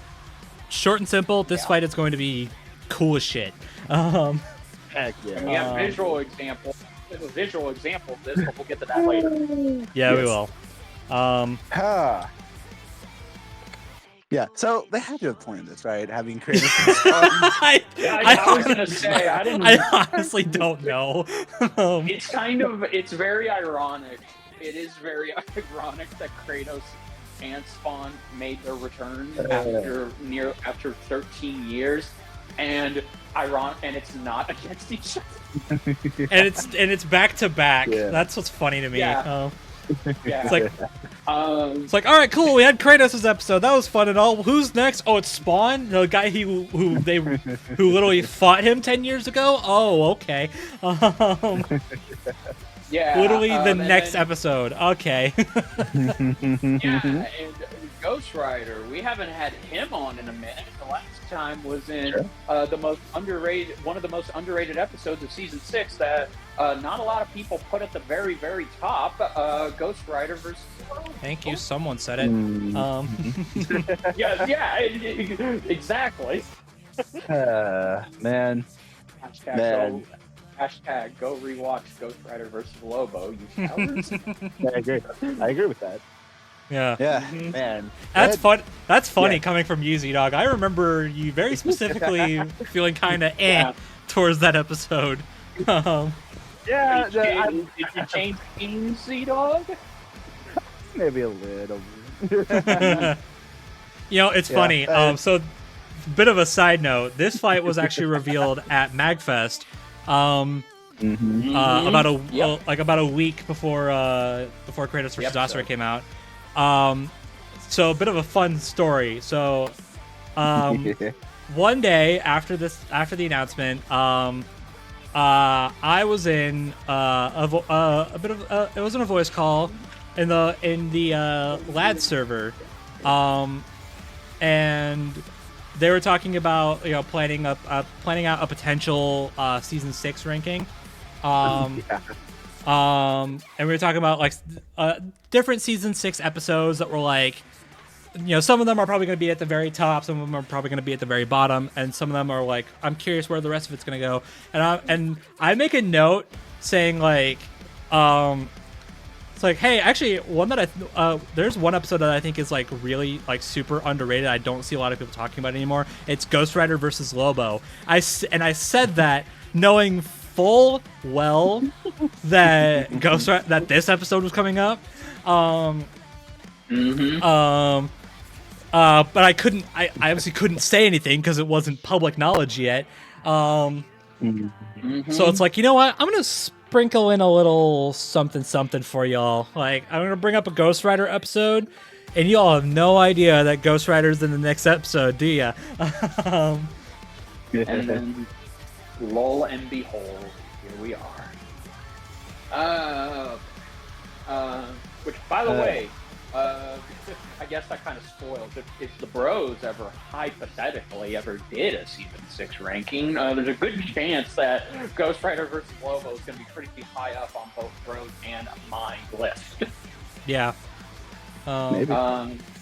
We're not here to talk about that episode. We're here to talk about this episode. Yeah, true. Okay. Yeah, Okay. I have a question. Yes. Why the hell did it take more than 13 years for Spawn to come back? Great question. That is actually okay. I don't have. Okay, I was kidding. I don't have an answer for that. Okay.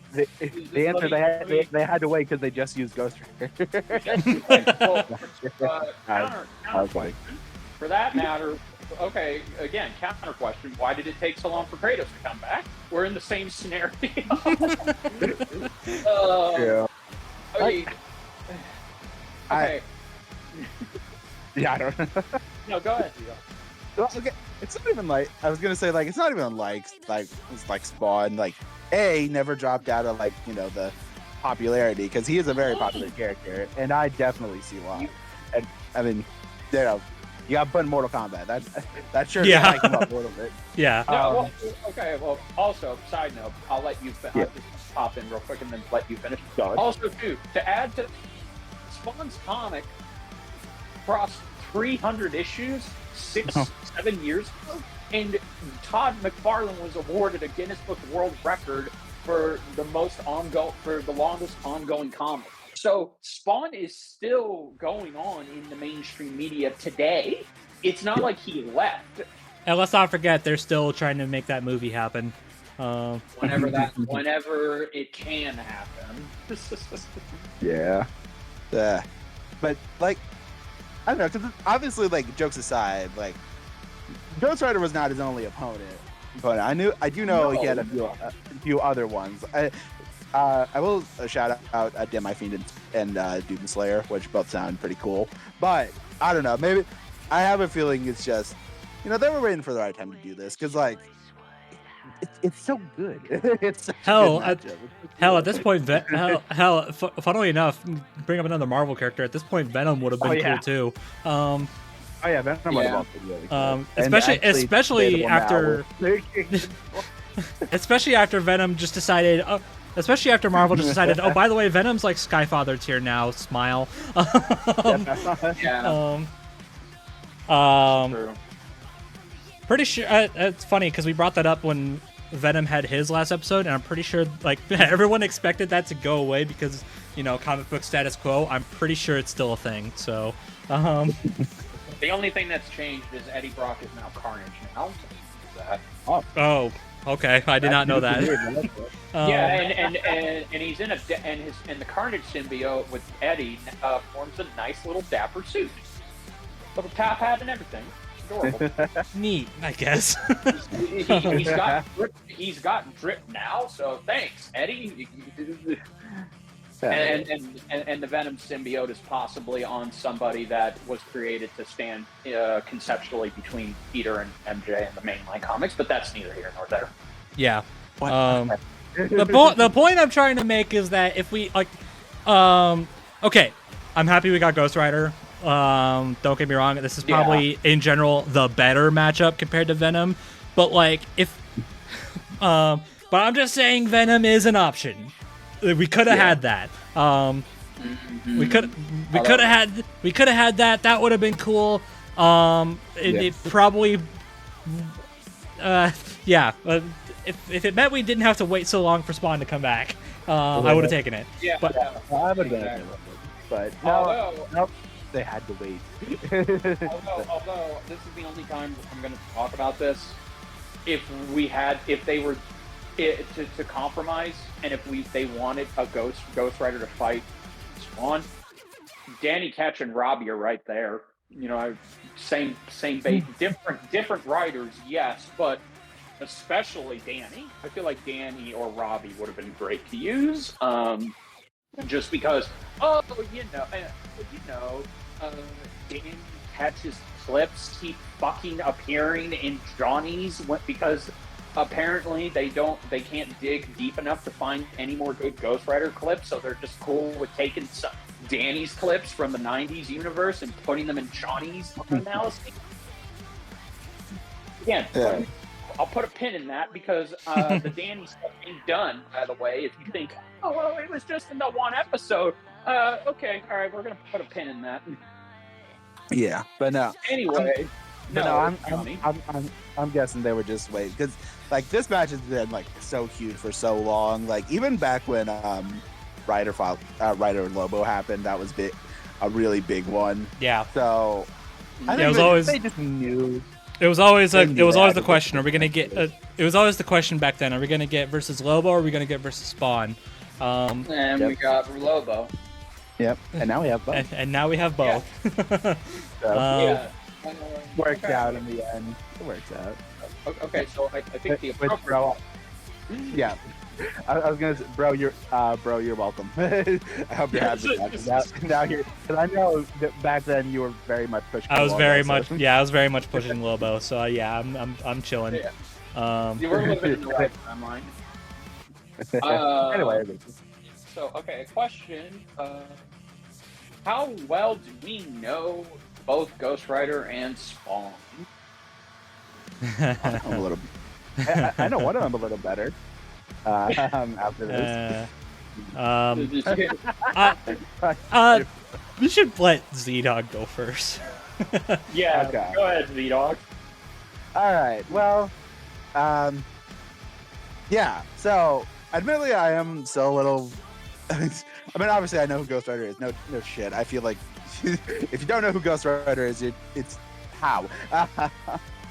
But I want to get into him more. He seems cool. But yeah, and I do want to make up for myself for missing that movie night with the first one eventually before the episode comes out. We'll see. But I actually have gone a little more into Spawn during this episode's waiting period. Because not only did I watch the movie, which you're welcome. Yeah. Yeah, that was anyway. I think the person you should be thanking is your only mate and Kira Armstrong. They're the ones who voted for it. So okay. Fair enough. Well, regardless, but I actually did take time to watch the Spawn HBO series from way back when, and my gosh, it's really good. You wouldn't believe that. You wouldn't believe that thing is over 30 years old, would you? Nope. But no, it is very good. It definitely makes me more like I always like appreciated Spawn at an outside level, and I wanted to get more into him as a character. Um, and no, this did it. Like I'm very much sold, and I want to potentially read more in the comics now because it's. Oh, well, first of all, Keith David definitely helps with that. You can never go wrong with Keith David. This is true. But like, just I don't know, just the struggle between like, you know, the like Spawn and Al is just so intriguing to me. Like, and the way they write him, in at least in the cartoon, it's just so well done, and it just makes me feel for him. It's just really good. So I definitely am more of a fan of Spawn now, finally, and I want to get more into him even after this episode comes out. But we'll see. But yeah, no, I mean, just in general, these two are badass. Let's be honest here. That's Yeah, just another. I saw Like- I saw someone say this, and I believe it was a fireside chat, live chat. This episode is basically going to be aura farming the death battle episode. Yeah. Accurate. And yeah, that's accurate. Yeah, no, these two just are just so cool. Their power sets are interesting. Yeah. I think I've just learned I have a thing. Okay, how do I word this? I just really like chain based. I really like chain based weapons. I'm learning like between this Karapika, Makima. I just really like chain based weapons and chain. Like people use chains as weapons. It's just so cool. And that is not the sound of the FBI knocking on the door at Okay. collection. No, that's why I was worried. I never win, but yeah, no. No, these two are just really cool. And I thought I thought you were about to. I'm glad you have get. I thought you were about to say that's definitely not the sound of me banging my head against my desk. Okay, that too. Anyway, if you know, if you know, you know, and if you don't worry about it. Anyway, I'm just glad to have gotten a little more into Spawn during this waiting period, and I definitely want to get into him more. It's cool. Yeah. So. Yeah. Okay. Oh man. Now, great. This is gonna be difficult. Yeah, try to keep it try to keep it simple. All right. Just to not like, that's to not be like, I wonder what's going on later. Fair. All right. I'll go next, I suppose. Because spoiler alert, Bro and I are gonna bitch and complain. Well, okay. I guess if you're just gonna say that. No. Okay, so I got into both these characters, but ironically, it was different mediums. For Ghost Rider, it was not Johnny that I was introduced to as the Ghost Rider concept. It was actually Danny Ketch, Johnny Blaze's brother. I loved Ghost Rider. Now, granted, I was obsessed with Mortal Kombat as a child, so flaming skull-based heroes that use a fucking chain kind of appeals to me a little bit. I wonder where I've seen this before. And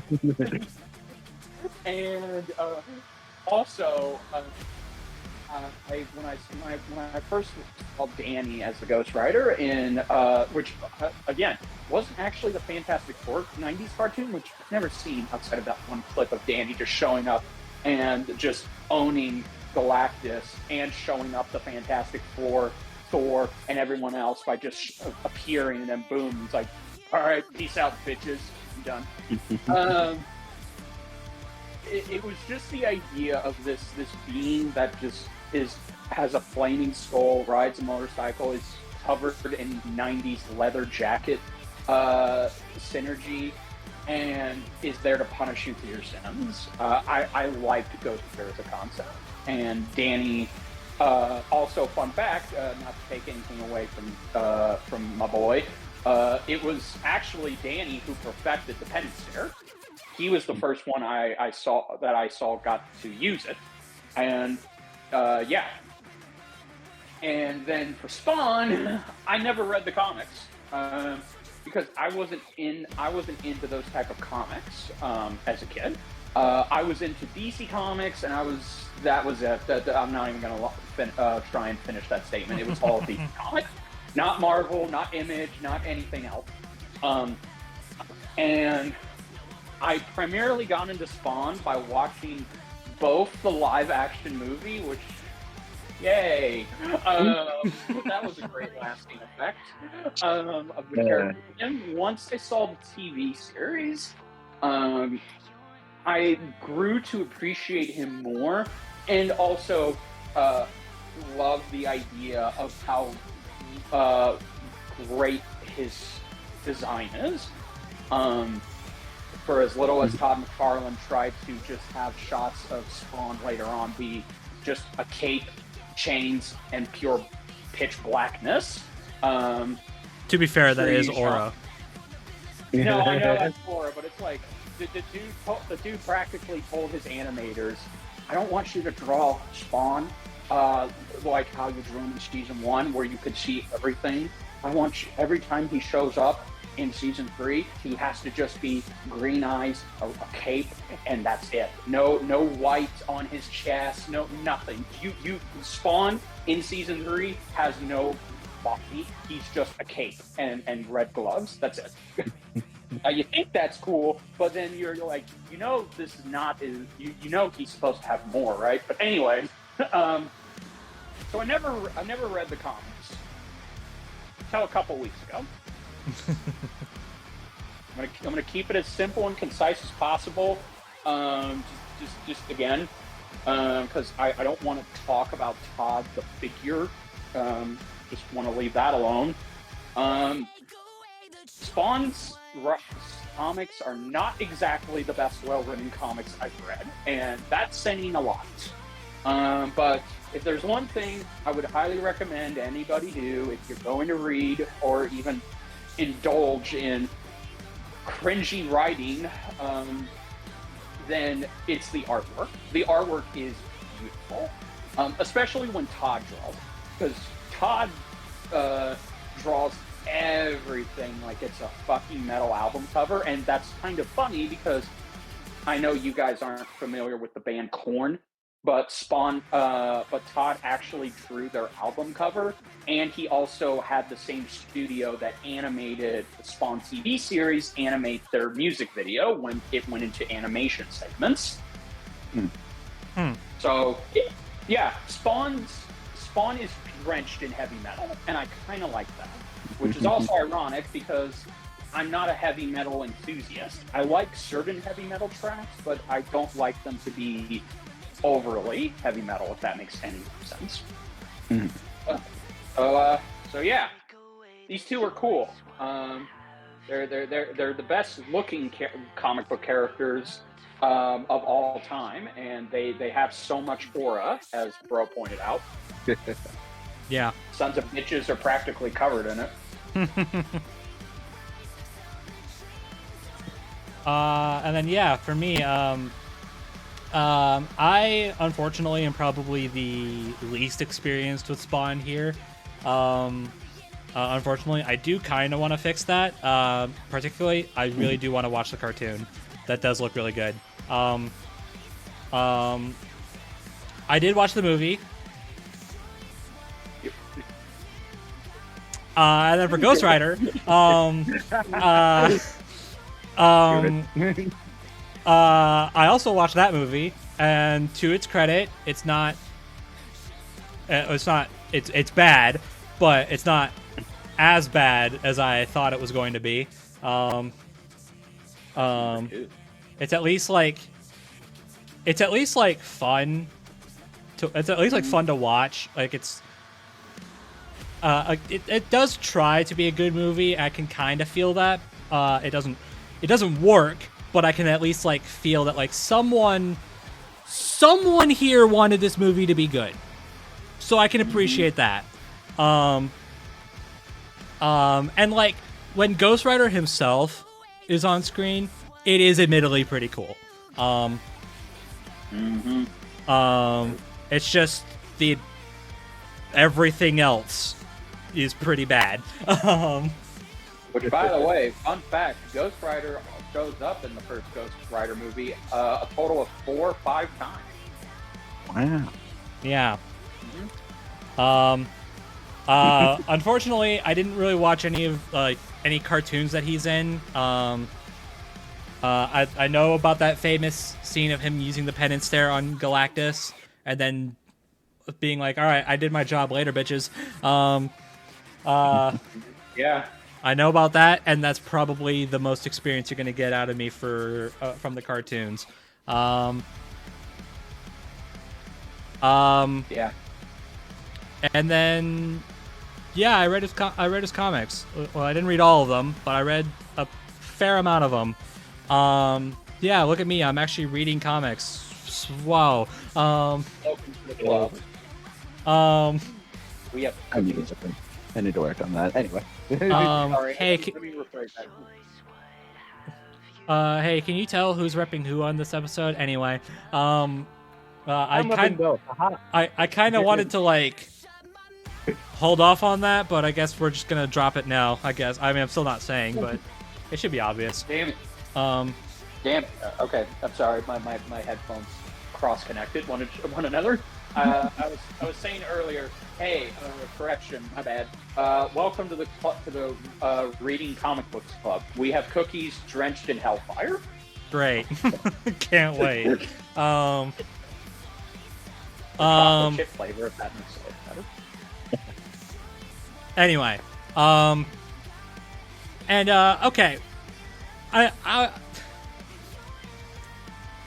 think a lot of I think people expected me to walk into this and do a lot of bitching, and I'm actually not. I mean, okay, I wouldn't necessarily say that my experience was fun, but like it was enlightening. I could say that.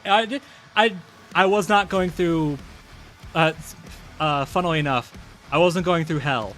I think what the problem for me is that I was just doing so much at a time. Basically whenever I had free time, what did I do with it? I read comic books. That's it. And it was just kind of tiring. But to be fair, I do think had I not been as gung-ho about it as I was, well, I mean, first of all, I wouldn't have had the notes I do now, but semantics. If I had spaced it out, if I had known ahead of time, I know this is like crazy, right? Like, of course I'm not gonna know ahead of time, but like, if I had known ahead of time that this was gonna be a thing, I probably would have started a lot sooner, and I would have been able to space them out a little bit more, and that probably would have made it a lot more enjoyable. Because to be fair, a lot of the comics I did read were pretty good.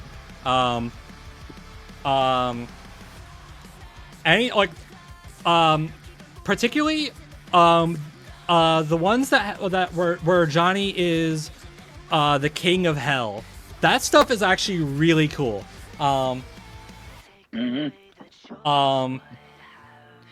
Although there is a volume written by Garth Ennis, and that should speak for itself. That one wasn't quite as fun.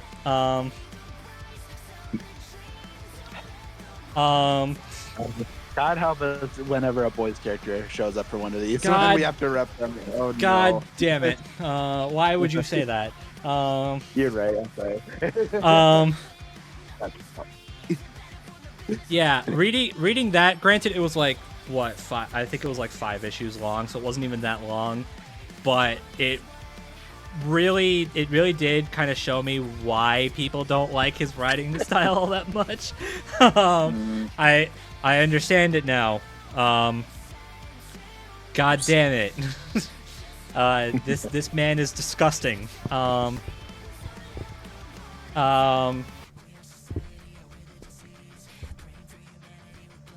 probably doesn't help that run had some interesting artwork. It kind of looked like they were going for like a 2.5D aesthetic, which like in its own circle, like if done right, it's kind of cool. It does look kind of cool, but then you remember that it's used on some really uncomfortable shit. Like imagine if The Boys, like the show, the one that everybody actually the Boys that everybody actually likes, was done in a 2.5D aesthetic. Like an oil painting aesthetic. I shouldn't have to explain why that wouldn't be appealing, right?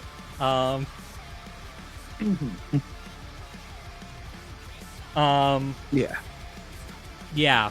So there was that. That wasn't quite as fun, but for the most part, the rest of it was fine. And it actually like enlightened me a lot on stuff about Ghost Rider that I didn't really know. I kind of expected him to kind of go into this like the whole spirit of vengeance, punish the criminals, punish the guilty, all that kind of stuff right away, and that's not exactly what's happening. It's more so kind of like hell from the start. It was basically Johnny was like he went into the Ghost Rider as like a kind of like a superhero costume, like kind of like Tony Stark going into Iron Man, right? Like and then it eventually grew less like Iron Man and more like the Hulk. Where it's like there are two entities inside this one body and they're trying to fight for control. There was also a thing about he can only be the Ghost Rider at night, and at day he would revert back to Johnny Blaze. And then eventually it was like he becomes Ghost Rider at morning, and he's like, what the hell? What's going on? At daytime or whatever. And he's like, oh, okay. I think what happens here is I now turn into Ghost Rider whenever I'm in like immediate danger. And then they go further, and it's like it's just not that at all anymore. It's like, oh yeah, there's a demon inside. His name is Zarathos. You don't realize that until like 70 issues in. Yeah, I think that was also probably part of why I wasn't having as great of a time, is because there was so much I had known ahead of time that I was just sitting there waiting. Why are we not getting like Zarathos? Why are we not calling Mephisto?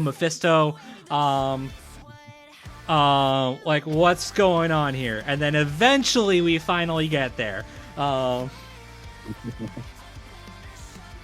So yeah, but it ultimately just kind of came down to, hey, I read almost like 300 comics in the lead up for this episode, so y'all better be freaking grateful.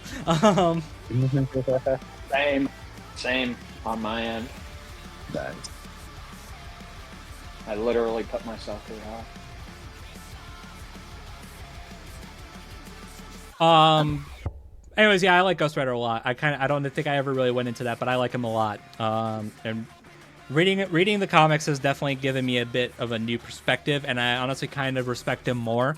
I already thought the Ghost Rider was really cool. But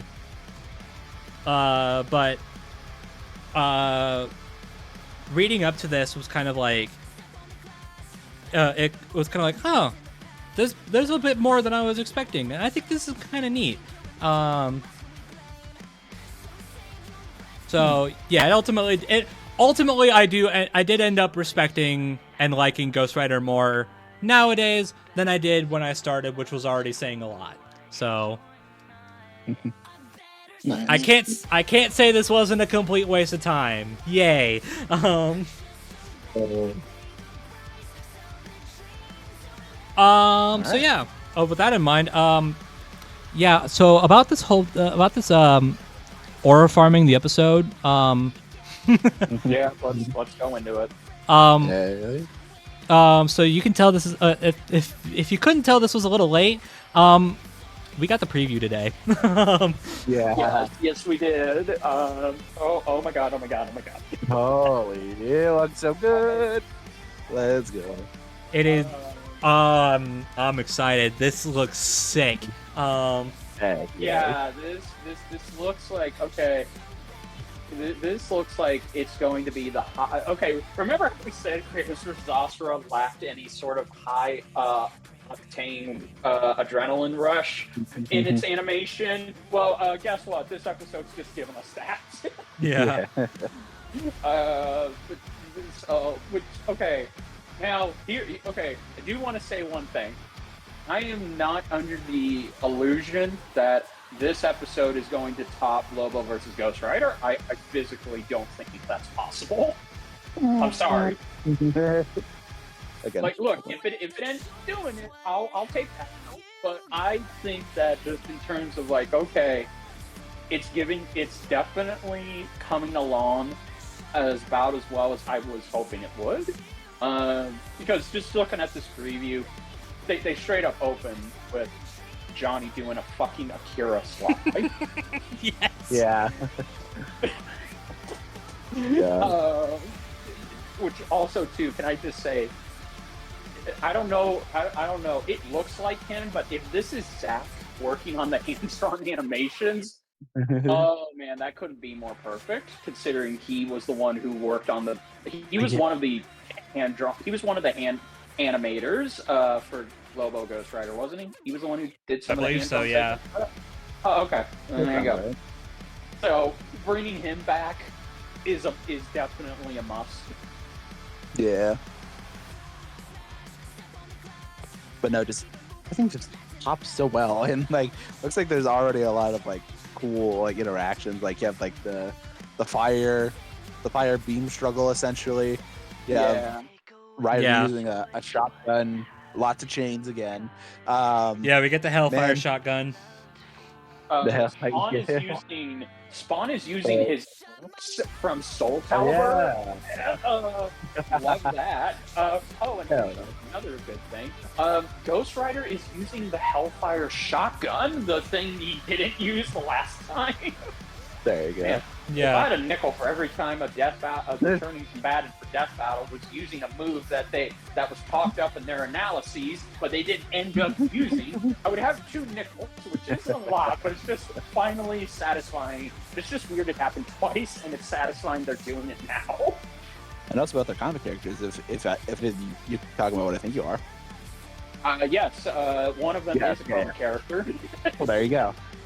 Anyway. Yes. Man, I'm just excited. Yeah. Yeah, Wow. it does. Like, I cannot stop watching and analyzing the sneak peek. I'm doing it right now. Yeah, I know, right?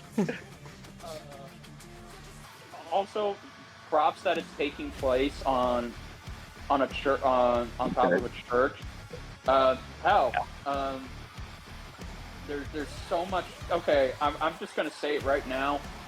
They're most likely going to have a nod to Spawn's intro in MK11 with him standing on that thing. Because why else would you put him up there if you're not gonna do it?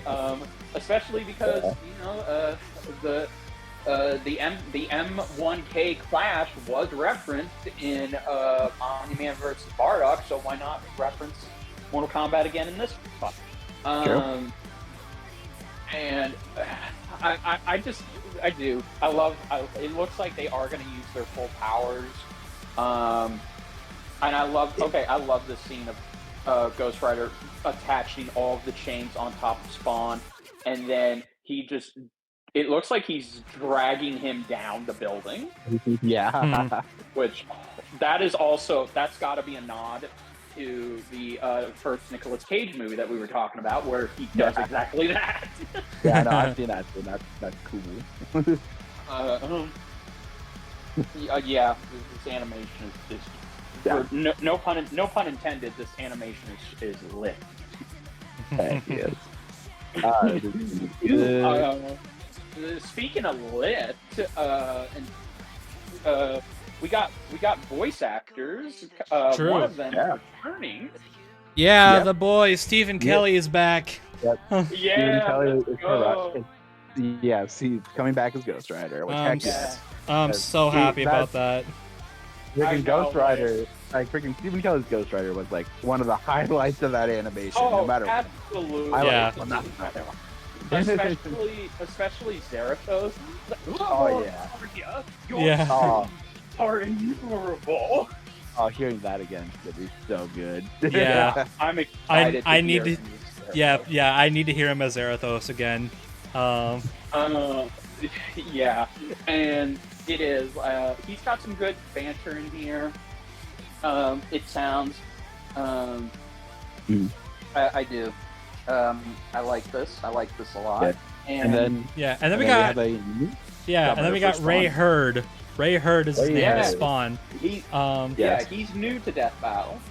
Yeah, but He's also- I didn't even realize who he was, but apparently he's the voice actor for Topo in Dragon Ball. Yeah. So Shoot, that's yeah. right. Oh, wow. yeah. Oh wow! Oh, okay. And here I Yeah, thought we couple were of- going to be able to get Funimation actors for Death Battle. Well, but okay then. Yeah. That kind of took me by surprise. And here he is giving off one of the damn best Keith David impressions I've ever heard. What the hell? It actually sounds similar. You know what it sounds like? It sounds similar to Keith David and Kevin Michael Richardson, because Kevin Michael Richardson also voiced Spawn in the Spawn video game from the early 2000s, and I think, I could be wrong, I think he also voiced him again in Soul Calibur 2. I think so. Yeah. Because Kevin does a great job at voicing Spawn. So again, I'm happy. I'm happy that Ray's here. This is awesome. Which, by the way, I'm expecting. Okay, I'm just gonna call it. I think Liam. I'm just gonna call it. There's a strong possibility, because Liam loves his comic book fights. There's a strong possibility. Not only could he, if he's writing this, he's probably going to include some insane dialogue. Yeah. Yeah, I'm excited for it. Actually, did he write Rider vs. Lobo or Yeah. not? Yeah, that was him. He did actually. Hey, that's fun. Yeah, that's fun to see. Like years later, writing for one of the same characters. That's fun. I know. Yeah. Right? Now all we need to hope is that the soundtrack is metal as hell. Yes, but I mean, I guess that's the only thing. Unless that's the soundtrack, I don't know. No, it's not. Okay, yeah. No, that's I a figured it's preview. not. It's a preview. Because I know they did the same in the other ones, but like, I mean, just essentially, just do something a la the Ghost Rider theme in Marvel vs. Capcom and like Spawn trailer theme for MK1. Yeah, On that note, then we're golden. on that note, come on, let's not kid ourselves. Brandon's got to be doing this as a vocal track. Well, yeah. Yeah. Oh, dude, I'm just thinking. Imagine if Brandon got, I don't know. Well, let's say this was a collaborative effort, because Brandon does love to do collaborative efforts with his tracks for the most part. So just imagine if he got Victor Bulba to collaborate with him on this I track. swear. No, I swear. At this rate, who knows? I mean, I'd be down for it. Brandon has connections, and that kind of scares me. Yeah. He's got more connections than I do. Yeah. That's saying a lot. That is saying a lot. By the way, since we were watching, we were when I was watching Bro draw Ghost Rider, the remastered version of Dragon Dance was playing, and it just made me want to go back and listen to the original, because goddamn Dragon Dance. Again, this is not a plug. This is just a statement. Dragon Dance is fucking amazing. Yeah. Yes, it is. So I'm excited to see what Brandon brings to the table. Again, everyone's probably like, well, how do you know Brandon's going to do it? Come on, really? Come on. Brandon did the last one. Yeah, so I did and not do this one. how could 3 of the 4 people who worked on that episode not? You got Liam. You got you have Liam. You have Stephen Kelly, and you have fucking Brandon. Like, come on. Oh, and Zach. If those are indeed his shots. Yeah, Yeah. might as well.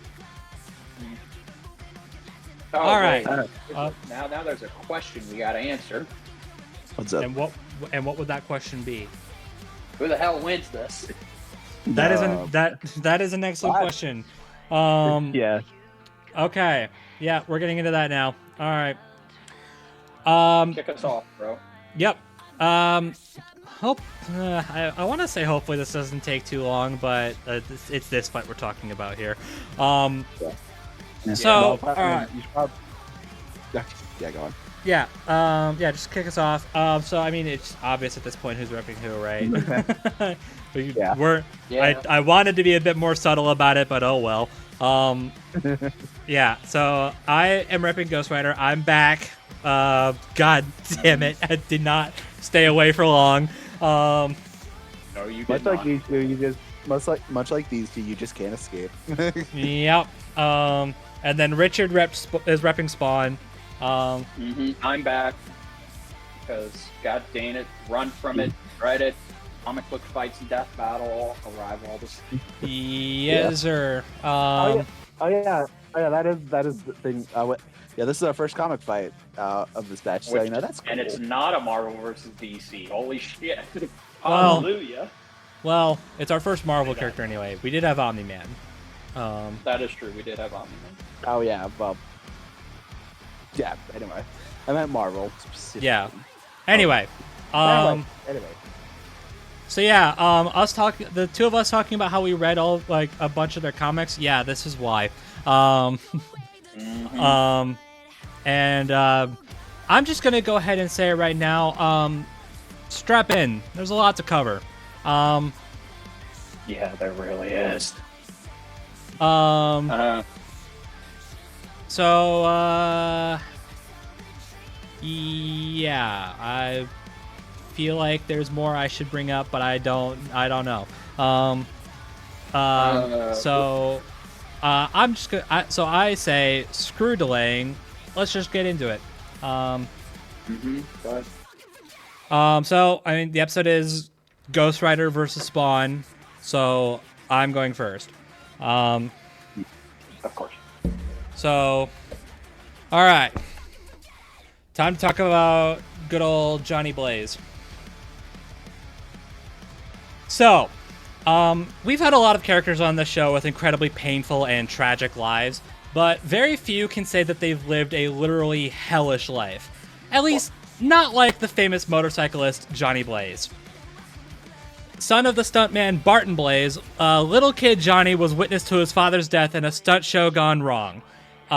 Taken in by another stuntman named Crash Simpson, Johnny continued to live for the thrill of the stunts.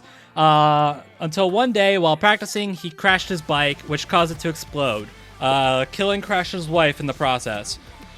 But before she died, she made Johnny promise to never perform in actual shows. A promise he's kept for years, until one fateful day when he learned that Crash was diagnosed with cancer, with very little time left to live.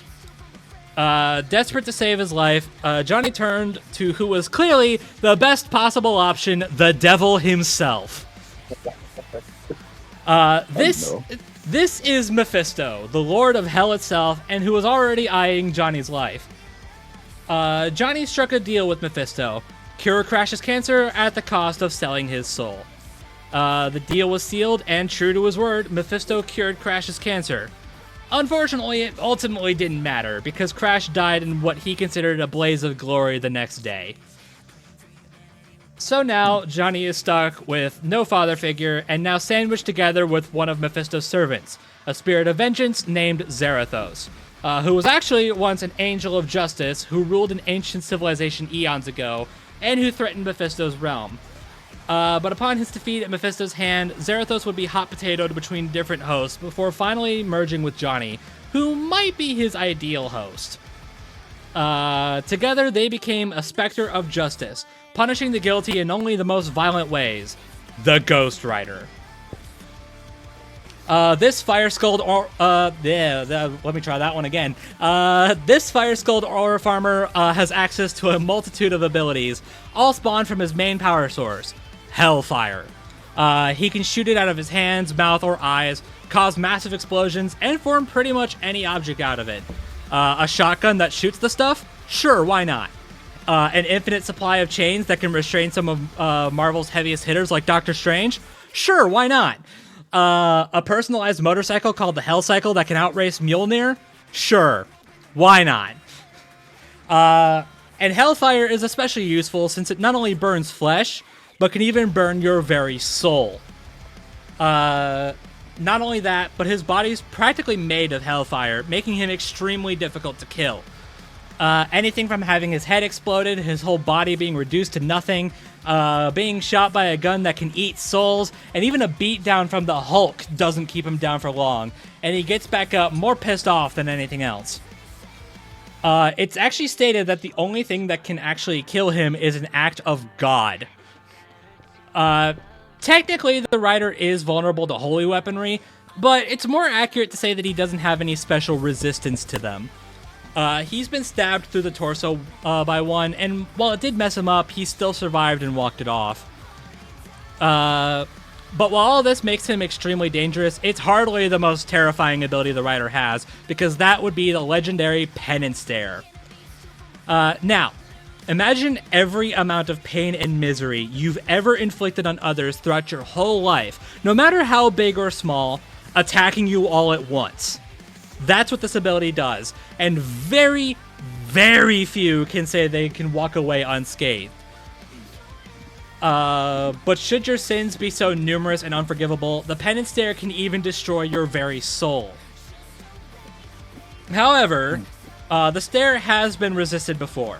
Typically, those that are blind or don't have a soul can withstand it just fine, or if you draw power from pain and suffering like Blackheart, or get off to chaos and pain like Carnage or Thanos. Though it is likely the ability doesn't need direct eye contact to work, as Ghost Rider has used it as an AoE attack before, and another rider, Alejandro Jones, used a similar ability by punching foes. With all these powers and more, Ghost Rider proved a dangerous threat to some of the heaviest hitting baddies in Marvel, and even some of the heroes like Hulk, Thor, and Doctor Strange. He sent another Ghost Rider, Danny Ketch, flying out of a building, blown up mountains, knocked down a skyscraper, and blown up a boulder thrown at him by the Hulk. He's dodged lasers described as light, survived being sent flying out of a city by Miracle Man, resisted hypnotism from multiple villains, and resisted the effects of Deathstalker's touch, which is stated to bring instant and most painful death to one and all. Johnny himself has also resisted a Penance Stare from a Ghost Rider-powered Black Panther, don't ask, it's a long story, and resisted being controlled by a Venom symbiote dragon. Yeah. But of course, there's Zarathos to talk about as well. Because it's worth noting, Johnny isn't just Zarathos' host, but a limiter of his full strength. Should Johnny's will falter, Zarathos can take complete control, granting a massive boost in power, strong enough to view battling the Hulk as beneath him, and powerful enough to frighten Doctor Strange. And remember when I mentioned Alejandra? When Zarathos was bonded to her, they actually managed to defeat Mephisto in his own realm. This is important because Mephisto once battled Galactus, and their battle threatened the entire universe just as a side effect. Galactus' battle with the Scryer and the others similarly threatened Marvel's entire infinite multiverse. And after all the literal hell he's been through, Johnny finally managed to snag the throne of hell, becoming the new king of the dead. It's easy to see why the Ghost Rider is considered a dangerous threat, but could also be one of Marvel's greatest heroes. So, if you see the specter of flames on a motorcycle riding skeleton, you better hope you're innocent, because if not, there is no god that can save you from penance.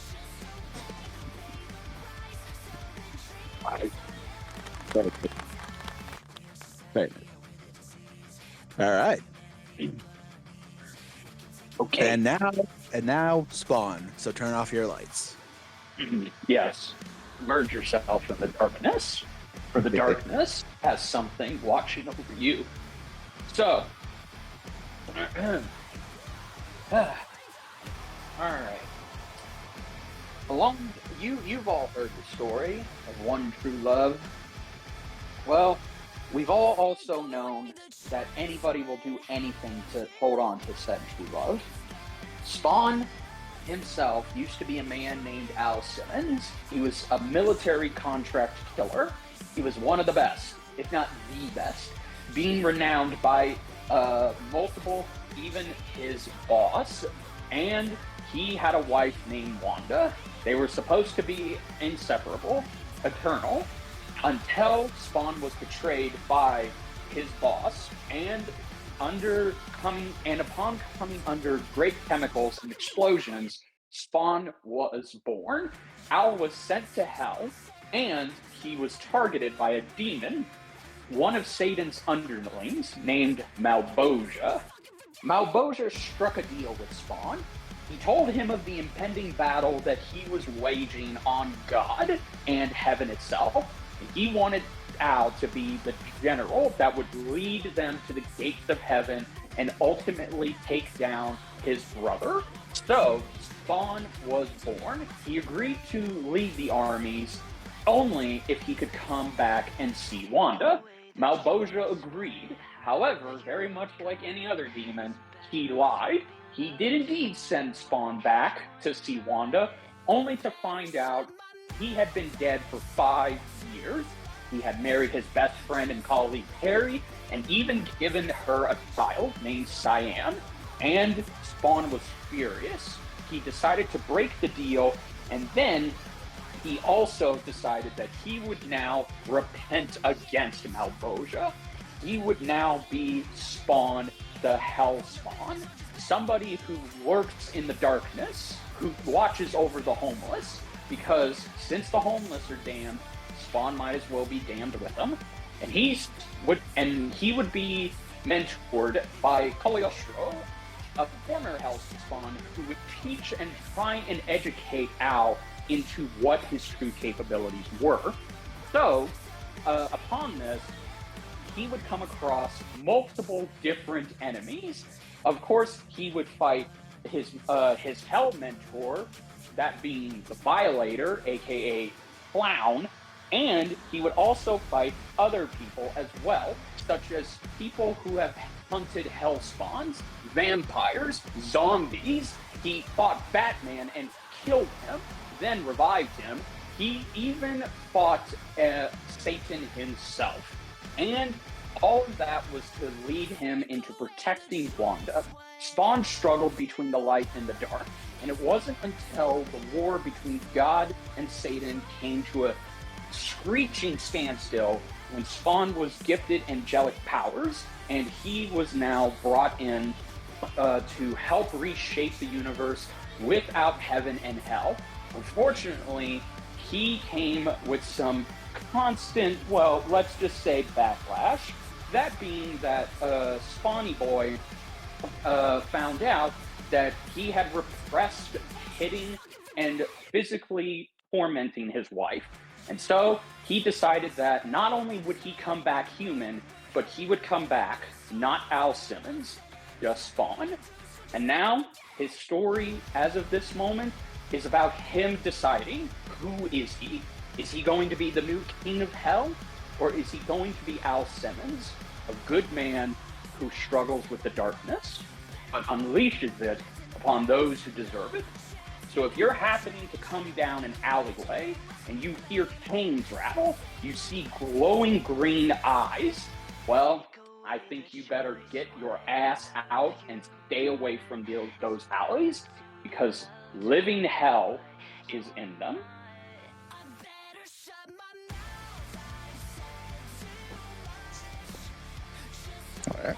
All right.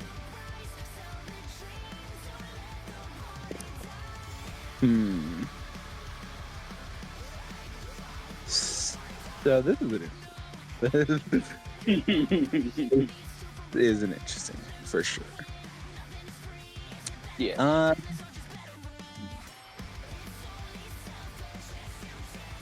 Well, do you guys?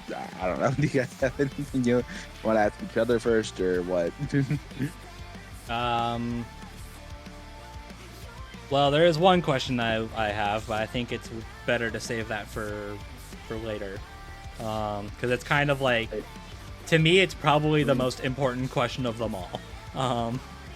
Fair enough. Well, I guess I'll go over feats and abilities. Yeah, probably should do that. All right. All right, I'll start with Spawn. All right, so Spawn has a symbiotic parasite named Letha of the Seven House of K, and this symbiote, as it's officially called, is essentially a living being. It is attached to Spawn and acts as both a shield and a blunt instrument.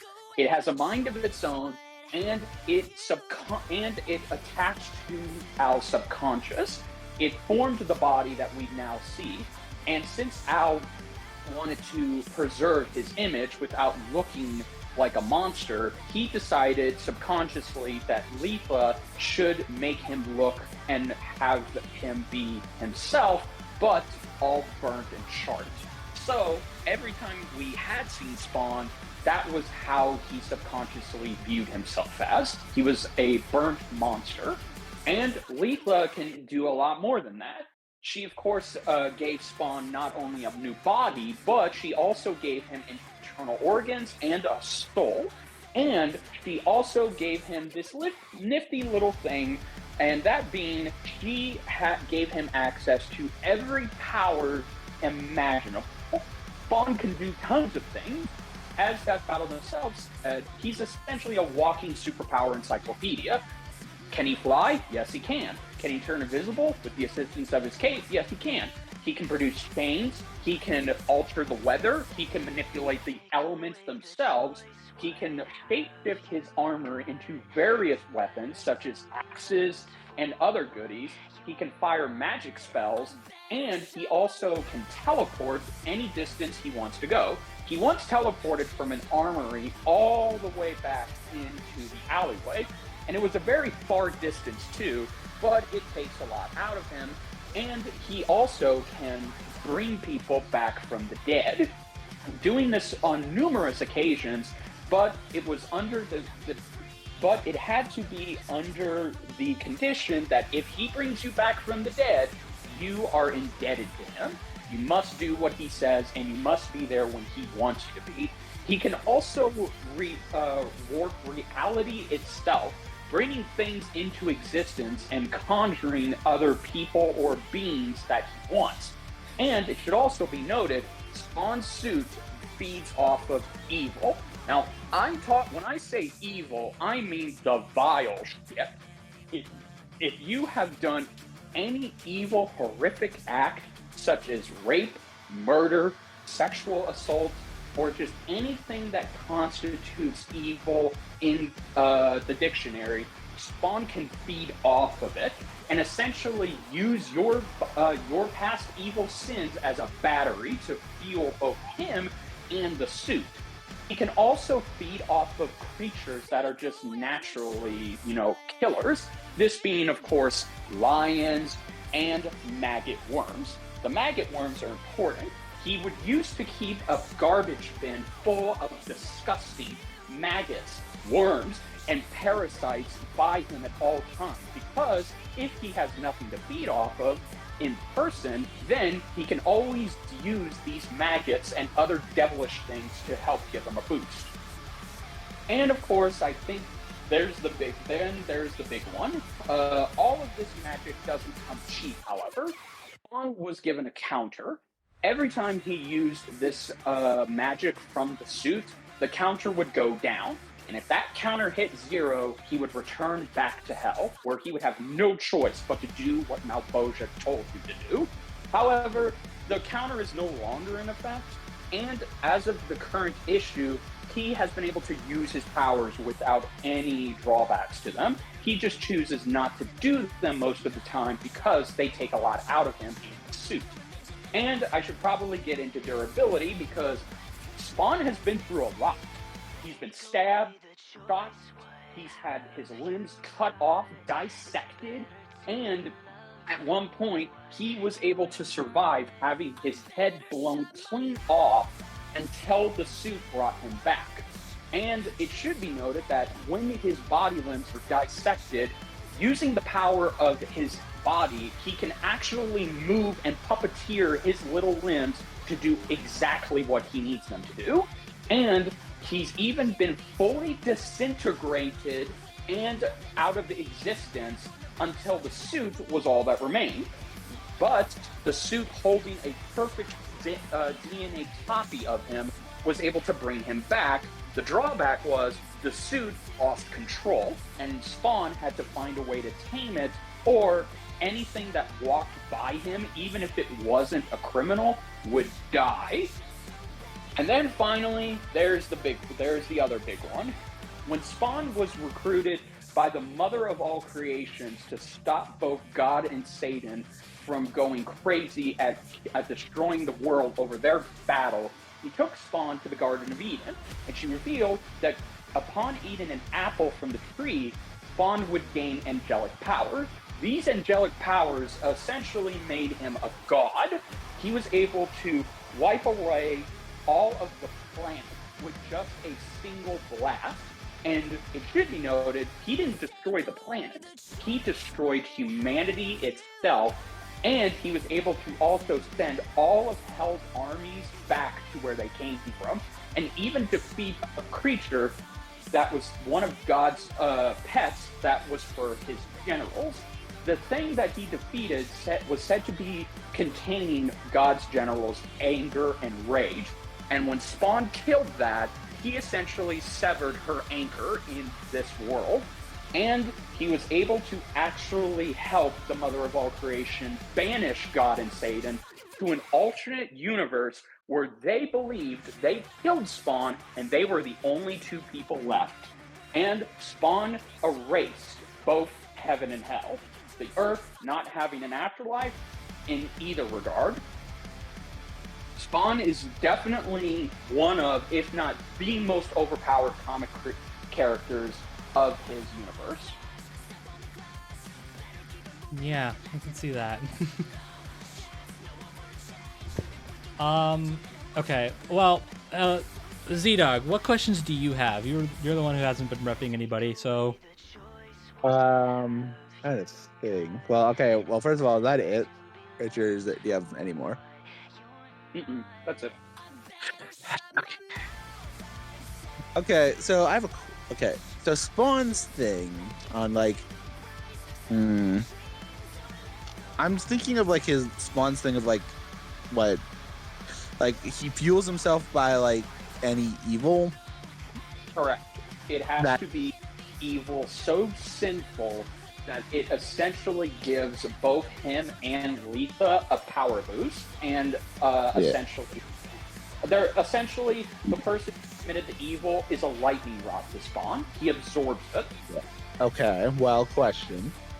Yes. Wouldn't fighting Johnny just empower him more though? Or not? Well, Johnny's not necessarily. Well, Johnny's not really evil. I guess Zarathos kind of is, but Johnny's kind of like tempered him a little bit. Really, I mean, I guess Johnny did become the literal Lord of Hell, but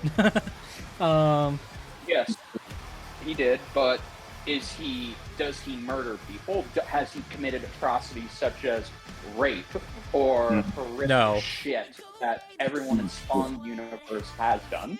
No, definitely not like that. I mean, he's murdered before, but the people he murders are like the scum of the earth. Well, then to answer your question, now there is the idea that maybe he could absorb, maybe he could absorb some sins, but that's just it. It's not going to be a big meal for him, since Spawn has to absorb everything. And if he's around good-natured people, there's nothing for him or the suit to, snack on. Because even if they've committed one sin, that's more or less a tiny appetizer. Mm-hmm. So, okay, I think I'm gonna go ahead and get this one thing out of the way right now. Just from what I know, it doesn't to me. It doesn't sound like Spawn is gonna be overpowering the Ghost Rider. Well, that all depends on what you mean by overpowering. Because if you're talking about a physical sense, he would overpower Johnny Blaze, since Al is an experienced veteran and has expert marksmanship in every weapon known to man, and he's such a good combatant that he was, once again, to put it back to the crossover, he was actually able to beat Batman. The master. Now, granted, this wasn't modern Batman. This was 90s era Batman. This was your Frank Miller type Batman, aka the same Batman of that era that was able to go toe-to-toe with Superman in his old age. I mean, okay, great. You've convinced me that Spawn is more skilled than Johnny. Great. That's not what I'm talking about. I'm talking like. Okay, I think. Well, from what I understand, both are probably just straight up immeasurable when it comes to like speed. I don't think either is outpacing the other.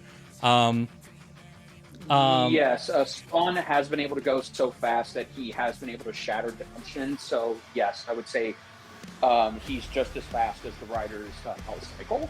Yeah. Okay.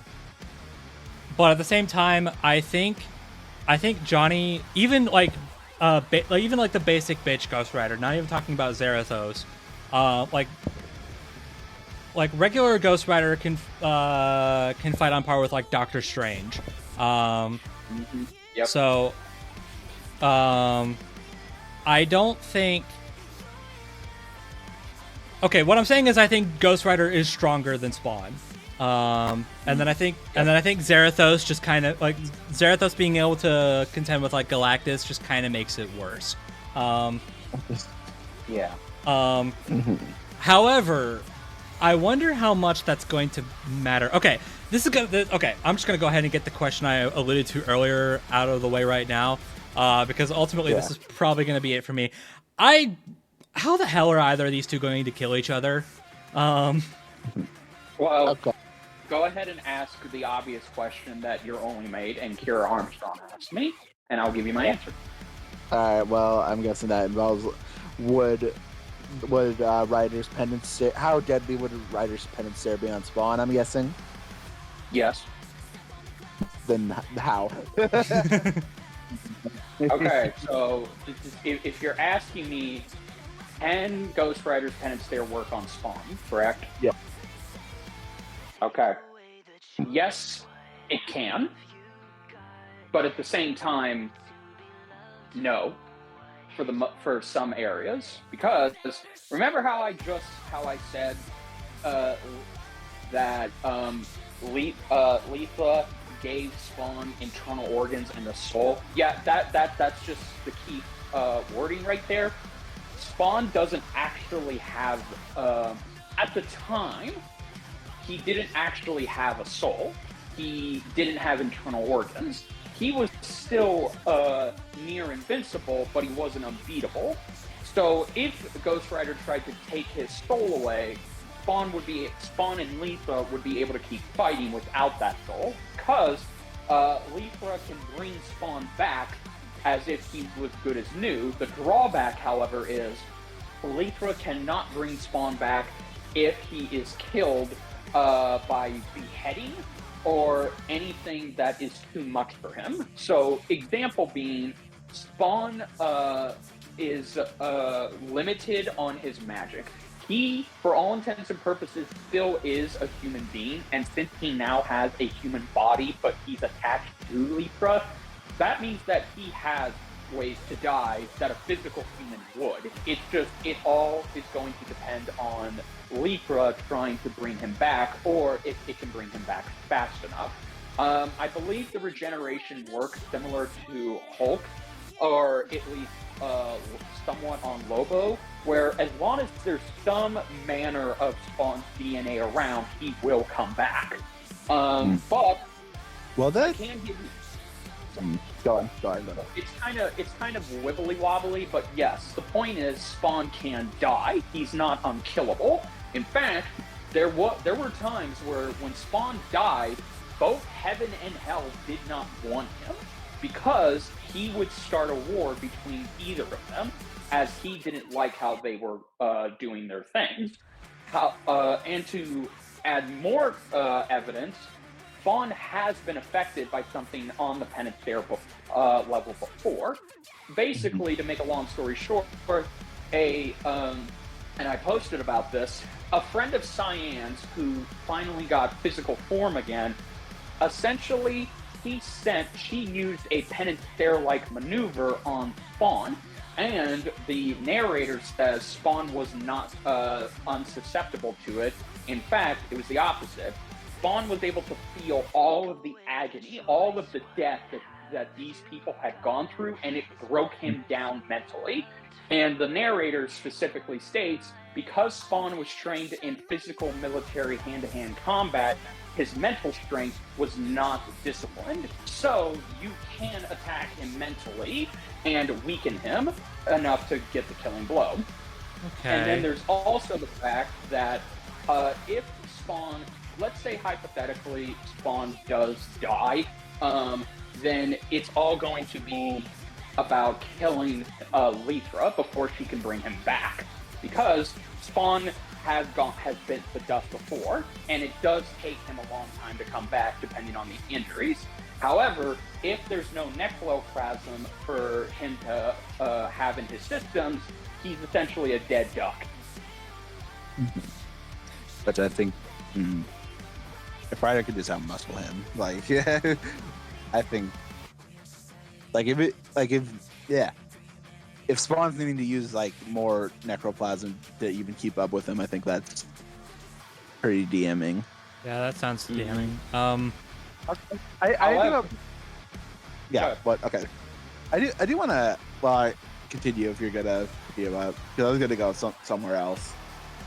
Yeah. I was also going to say, the only way Spawn would have a chance to be on Zarathos' level of power is if he was Angel Spawn.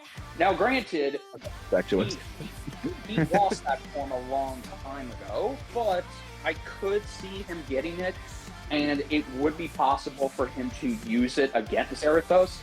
And in that case, I like to make the argument and debunk something that I've seen our friends Billy and the Raptor say.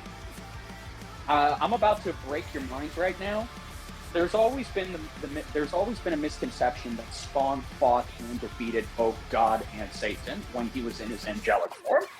This never happened, and it is in fact false. After reading through the issue, Spawn never physically went to fight either of them. He actually let them kill him, and then, with the help of the Mother of All Creation, by the way, the Mother of All Creation is essentially, as the name implies, she's the real creator of the universe, and she's the one who created the Big Bang, and she is responsible for creating both God and Satan as they are, and she put them in their roles. However, she's also the destroyer of the universe, so she's like Beerus the Destroyer. She can create and destroy the universe with just a motion of her hand. Spawn, with her help, was able to banish both of them. Spawn never actually physically stood up to them, and it's always been said that he could beat them. Which, yes, I'm not denying that he could, but we never see it. And it's implied that even though he is powerful, he's not on the same level as the Mother of All Creation. Mm-hmm. And I also would like to state that, yes, in the recent issues, Spawn's hell chains were actually able to hurt Satan, who did find a way to come back and was trying to take the throne of hell by using Wanda as a shield to get Spawn's attention. Spawn only fought Satan once, and he did manage to do some damage to him, but he didn't kill him. So there is a lot of contention saying that Spawn, even with his angelic powers, is possibly on their level. I don't disagree with that, but unfortunately there is no evidence to suggest that he could actually, fight them unless the plot actually demanded it. Okay, I do want to ask something about angelic spawn, because that's actually what I was going to get into. Okay. Because I know Johnny's thing on holy weapons is washy, as Bro said. If okay, let's assume they're giving him an angelic spawn, because would anything that form has, would any of that be able to take down Ghost Rider hypothetically? Well, that's a problem. That is a big problem. We don't know, because he only used that form once, and he never used it again. However, there is evidence to suggest that it is all possible he could. Because here's the thing, and I'll walk it back one more time. So, when Spawn had his angelic form, he was able to essentially do universe-level destruction. He wiped out all of humanity without destroying the Earth. He sent back the hells of Army and Heaven to where they were supposed to go, and he helped the Mother of all creation create an alternate reality where both God and Satan were the only ones there, trapping them for what they thought would be as long as they could. That's it. It sounds like a domain expansion, sorry. Yeah. Spawn, Yeah, angelic spawn, angelic expansion. I wait. I guess Stairway to Heaven. Anyway. Yes. Yeah, there you go. Domain expansion, Stairway to Heaven. I like that. Yeah, so, that is, Z-Dog, that's a good question. I'm unfortunately going to break everyone's conceived notions. Spawn is on potential universal levels, but here's the little problem that really affects this fight for him. Spawn's universe is more or less grounded and tailored to our universe. In fact, it's identical to our universe. Now, Spawn has traveled to other universes before, but his own universe is nowhere near the Marvel or the DC scale. So his scope of power really is contained to just his universe's size. Oh, that's damning. And unfortunately, yes, very.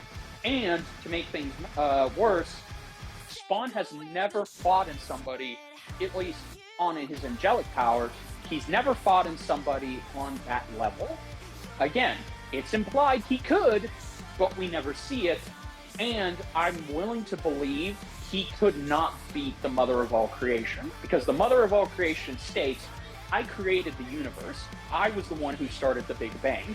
I was the one who created the conceptual beings of both God and Satan, as you call them, and I was the one who created heaven and hell for them to rule over. So, by all intents and purposes, Spawn's power on a universe level is nowhere near compared to the current person, nor is there any evidence to suggest that he could destroy a universe bigger than his own with these powers. And I also should mention, he chose to relinquish said powers because he wanted to be with Wanda until the realization that he had physically and mentally abused his wife and was responsible for killing his unborn daughter. Now he chose to be an actual Hellspawn again, and he is just a man who has the suit.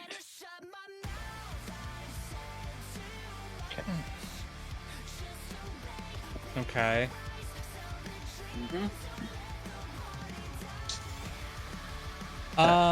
Okay, question. What is like what is the range of Spawn's what is the range of Spawn's regeneration? Like how much has he regenerated from? Well, I did say earlier he regenerated from having his head blown clean off. However, it wasn't instantaneous. It took what I can only assume were maybe hours at best, and he also survived. He also survived having his whole body gone, and he was able to bring it back. Not he. The suit was able to bring him back, and not him. So Spawn's regeneration comes from the suit itself, not his own physical power. Okay. So if you were to, let's say hypothetically you were to destroy Al Simmons inside the suit, well then that means the suit itself is alive, and you could potentially have a Rhino versus He-Man situation where Ghost Rider would have to fight the suit. All right, well then let me echo that question towards Letha. What's the best that thing's recovered from? That's a good question. Unfortunately, from what I could see, it doesn't look like there's anything that she could recover from that would be instantaneous. It is essentially the same thing. If you were to kill Lithra when she's out of necroplasm, that would be the best way to take her down. And there's also the fact that for as powerful as she is, she has her limits. And also, she's basically under Spawn's control, but there have been times where she's been at odds with Spawn when she's been destroyed, and she has been destroyed, and it's taken a while to come back. I would also like to say that Lithra has been actually stripped away from Spawn himself and given to other people. And the most recent example I can say is that Lithra was taken away from Al and given to his not-so-dead daughter, and she used the power of the suit. But then Spawn was able to get it back.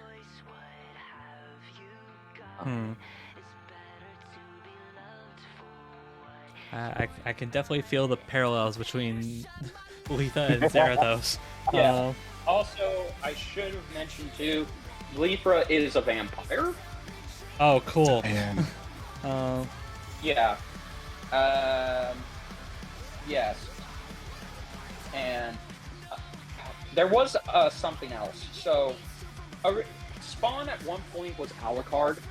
And what I mean by that was when Al Simmons died, Malboja and the Mother of All Creation put 6,000 souls in Spawn's body, and he could summon these souls to fight for him at his fucking call. However, unfortunately, when he got his angelic powers, all of those souls went to their own astral resting place, which wasn't heaven at the time. Heaven was long gone as soon as that was over and done with.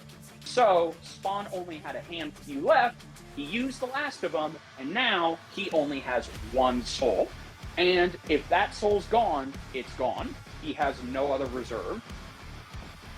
Does he have a way to protect it? Because I'm going to say this. If your answer is no, then that's damning as hell. That's just it. Depending on the writer, he either does or he doesn't. Example.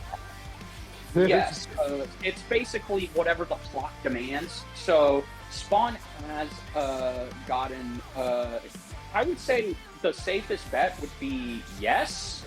Would be no. He doesn't, because the soul has been attacked directly before by mental people. That's a problem, because that's actually what I was gonna say. Because one of the main things when I was doing research, one of the main things I kept saying in my head, like, this is something Spawn absolutely needs, is some form of resistance to soul manipulation. Because even as early as like the first time he used Hellfire is like yeah. By the way, Hellfire not just burns flesh, but like one of the first times I remember someone like reacting to Hellfire was basically them talking about how like it actually felt like cold. Like the fire was so cold, but it's not because it was burning his flesh. Oh no. It was burning his very soul. And the way it was used early on was that basically like he would use it on a bunch of thugs, and it would basically like they would go through such like excruciating pain that they would basically like force themselves to admit, oh yeah, by the way, that bank that just got robbed, yeah, that was me. That person that on the ground knocked out, yeah, that was me. That person in the dumpster that's dead right now, yeah, that was me. I did that. Send me away to jail, please. I can't take this anymore.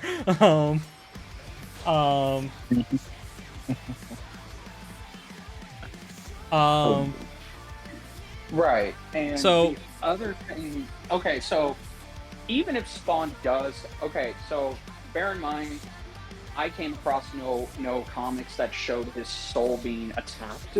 So it's possible I may have missed something, but I'm saying the safest bet, even if he does have some resistances, this would come from Letha herself, because I did say Letha was the one who gave him an artificial soul, but it was also but also other souls were put into Spawn by the Mother of all creation and Malbosia. So if the souls can be put in, then there's an understandable reasoning to say they could be taken away by forces that are way powerful for Spawn to not handle. Oh, it's really funny that you mentioned that. I need to pull this up.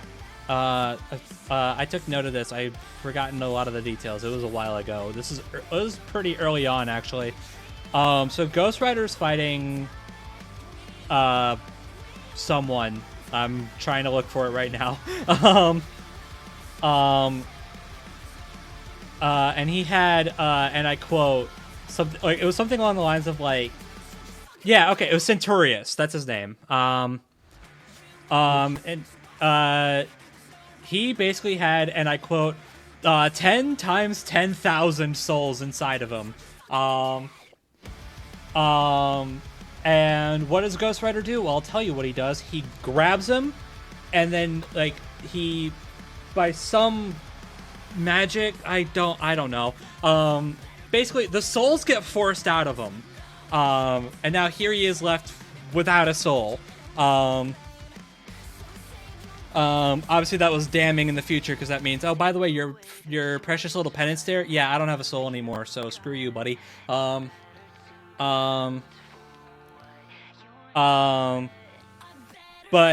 if you're saying that, Spawn has, okay, how many souls does or did Spawn have inside of him? Spawn had 6,000 souls. Okay. So unless Spawn has a resistance to them being taken that you're either not mentioning or you missed. Well, see, again, that's just it. Spawn never fought anybody that was able to take away his souls. Now, when he gained his angelic powers, most of those souls left him. They were just gone. They went into an alternate afterlife. So it's not like somebody took them away. He had to lose them in order to gain the powers he had. But now, for the sake of argument, he only has his soul. And if that soul is taken away, there is the possibility, but I'm not sure if this is something they're going to take into account. Letha could hypothetically give him a new one, but that would all depend on, does Letha have enough magic and necroplasm to do that? Because necroplasm will, and also too, I'm surprised you didn't bring this up, technically speaking, Ghost Rider doesn't just have the penance stare. He has multiple stares, and and if I remember correctly, I think I recall coming across one that could just drain the counter itself and possibly take Spawn to hell anyway. Oh, yeah, that sounds familiar. I kind of assumed it was just another. Yeah, the damnation stare. See, yes, which when I first came ahead. across that, I was like, this is just the penance stare under a different name, okay? Because they called the hell cycle many different things multiple times. It's like at one point it was the skull cycle, and then it was the flame cycle, and then it was the hell cycle, and now I don't think I've ever seen it be named ever again. Okay. So I was like, okay, this is just the penance stare. Maybe like the person that called it the damnation stare was just like sick and tired of everything, I guess. I don't know. But yeah, I guess it's weird because I took notes on it, but I always like just assumed it was just the penance stare. No, apparently it's its own stare, and it has its own usage. Well, cool. So okay. A friend told me about that, and it actually helped me with research. So Spawn could theoretically have his counter drained by this stare, and immediately all his magic could be rendered useless, because now that the counter's not there, Lythra doesn't have any necroplasm to, produce. Okay. I might need this because this was during the King of Hell stuff. I might need to reread that because that's interesting. At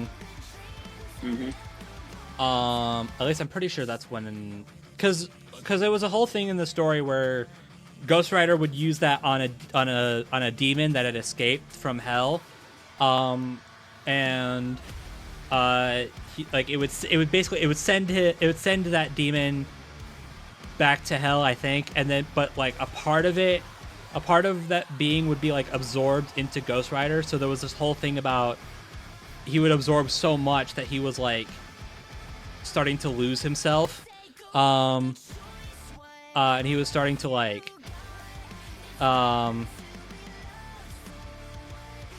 everyone thought he was going mad with power, but that's not what was going on. It was basically being like, I want to say like manipulated, I think. I don't know. Again, it's a little weird. Yeah. I understand.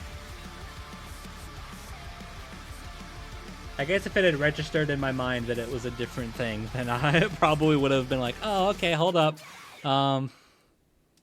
Yeah. So I guess I'll take the L on that, but I'm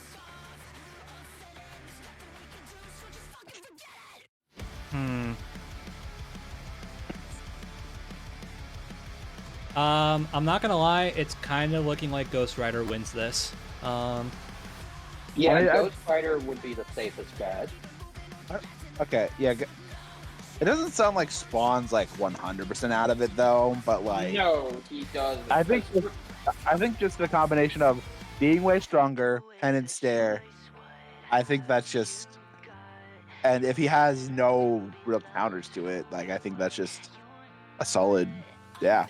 Because I mean, even if it doesn't work, I mean, if Ryder's stronger, it's just gonna be like, oh, like nothing Spawn does will do anything, so he'll just run out of necroplasm faster. Yes, because again, I want to make it very clear: Spawn still can die from any physical means. Grant, now, as far as I'm aware, the holy weapon thing hasn't been used in a while, and that's kind of a null and void thing, because both characters can only die via holy weapons, and if god level beings took them out. And both of them don't have holy weapons on them. Spawn, ironically, can't even create them. But I can see people saying, oh, well, if he's Angelic Spawn, couldn't he just kill him? Well, there's the thing, though. Angelic Spawn's power is basically the size of his universe. And we know Zarathos has gone toe-to-toe with being stronger than Angelic Spawn. Yeah. All right. Are we winding down? Or are we making our final calls, or what? Yeah, I think it's about time we do that. So All right, we'll go in order. Yep. The thing is for me though is that this fight is like from like the outside community, this fight is like crazy. Like people have been going crazy on the debates. I'm just sitting here thinking like, there's no way this is actually this clear, right? Like everything, like from our discussions, I feel like if it was just based on our discussions alone, I'd be like, this is Ghost Rider's fight to win for sure. But I'm just like, then why is this such a hot topic? I think it's because here's the thing. Enough people haven't actually read the Spawn comics, because the Spawn comics don't give you any versus stuff until much later. It's mostly just a melodrama series about a man who is eternally damned, and the supernatural stuff happens in small bursts over time. And as somebody who's read all 300, technically all 200 and something issues, or 300, plus the King Spawn comics, Spawn hasn't really done anything that shows that he has the power to trump Zarathos at his strongest. Now, again, if this was just a fight between Ghost Rider, Johnny versus Spawn, it would be closer, but Ghost Rider would probably still win. It would just be, essentially a tightrope situation. This is essentially Lobo versus Ghost Rider all over again. You have to take a look at the fine details and really pay attention.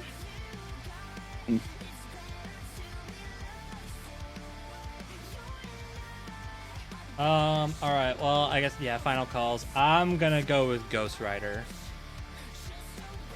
Yeah. I'm going.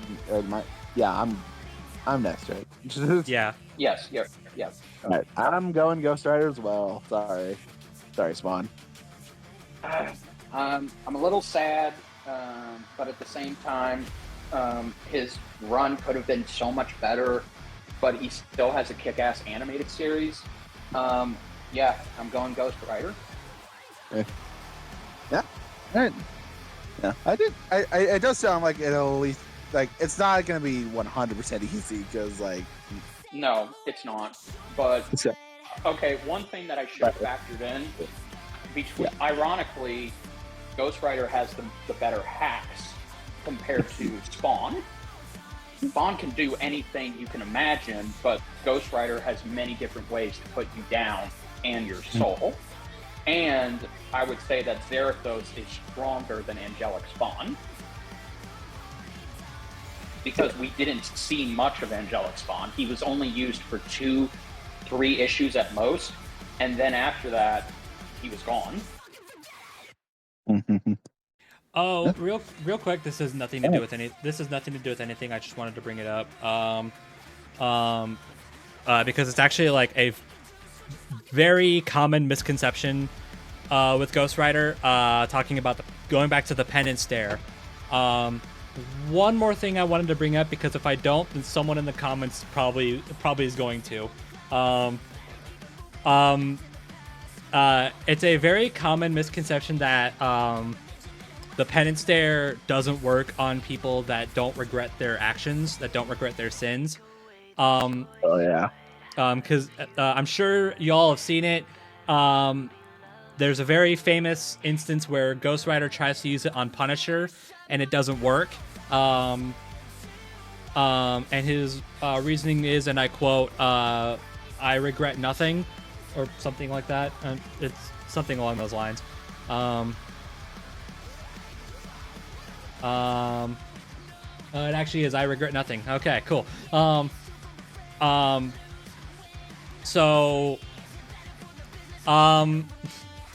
This isn't true. Short and simple, this isn't true. Okay, I don't know what's going on I don't know what went on with Punisher. I don't have an explanation for that, but there are a million other instances of Ghost Rider using the penance stare on people that are like the literal scum of the earth, and it works. In fact, from what I remember, I think this was brought up in the Lobo fight as well, but later on, I didn't see this, so I don't know where this is from. I'm just going off of what I've heard. And again, this was in the last Ghost Rider episode, so I'm gonna go ahead and choose to believe it for right now. Ghost Rider uses it on Punisher again, and it works. It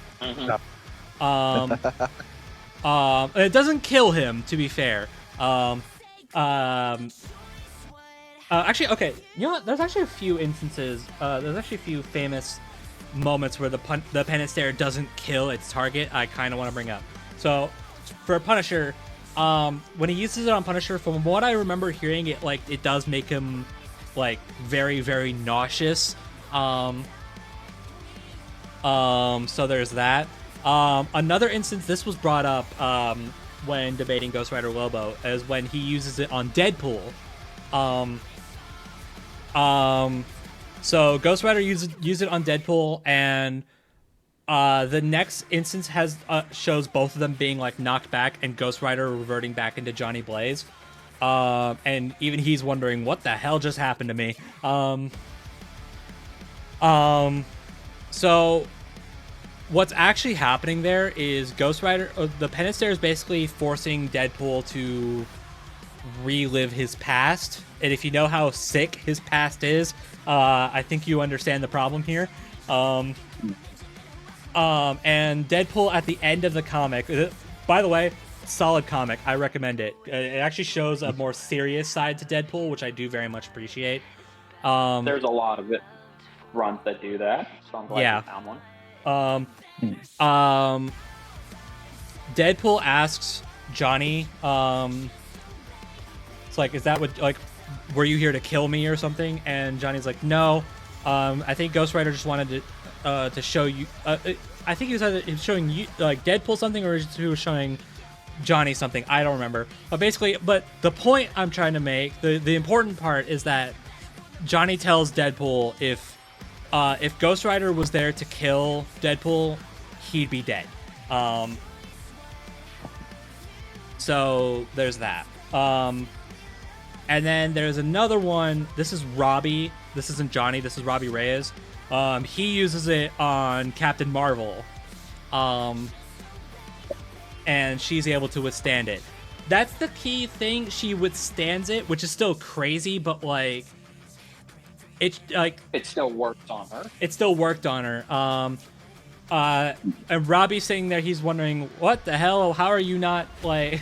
So, okay. First of all, the wording is weird. So, I remember, I forget who it was that brought it up. It was someone who worked on the last Ghost Rider episode, I think. They brought up that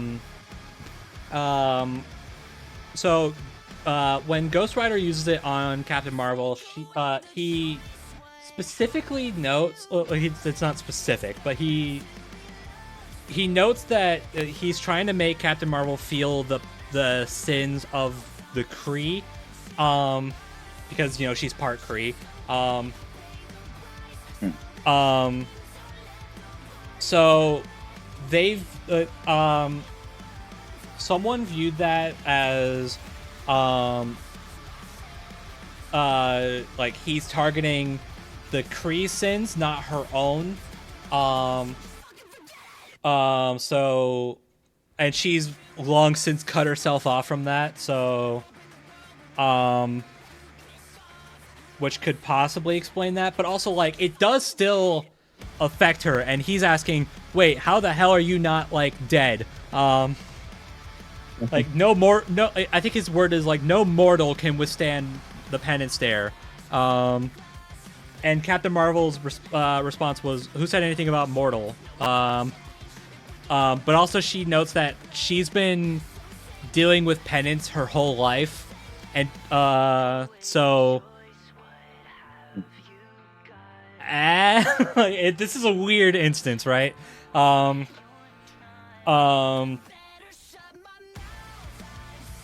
like, it does still affect her.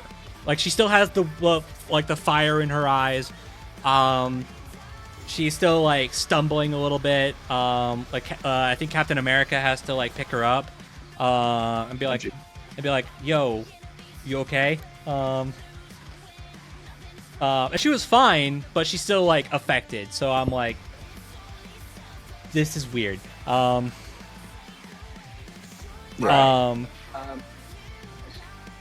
But then like also like there are other instances of like literally the first time Johnny uses it is he uses it on Doctor Strange, and it works. And again, it doesn't kill him, but he does like he's basically knocked out for probably the rest of the comic.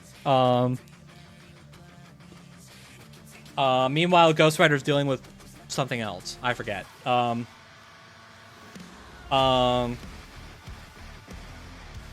But man, that's a crazy first target, Doctor Strange. Yeah, have your sights set high, I guess. Yeah, I guess. So okay, admittedly, the Penance Stare is a bit weird and inconsistent. More times than not, the people who resist it, who are not affected by it, are either people who are basically people who either don't have a soul. Just in general, they just don't have a soul, so therefore there's nothing to target. Or they actually like draw power from that kind of stuff. I forget if it was Johnny or Danny, but one of them, Ghost Rider tries to use it on Blackheart. And Blackheart's like, yeah, hey, you big stupid idiot, I actually draw power from this shit. So, and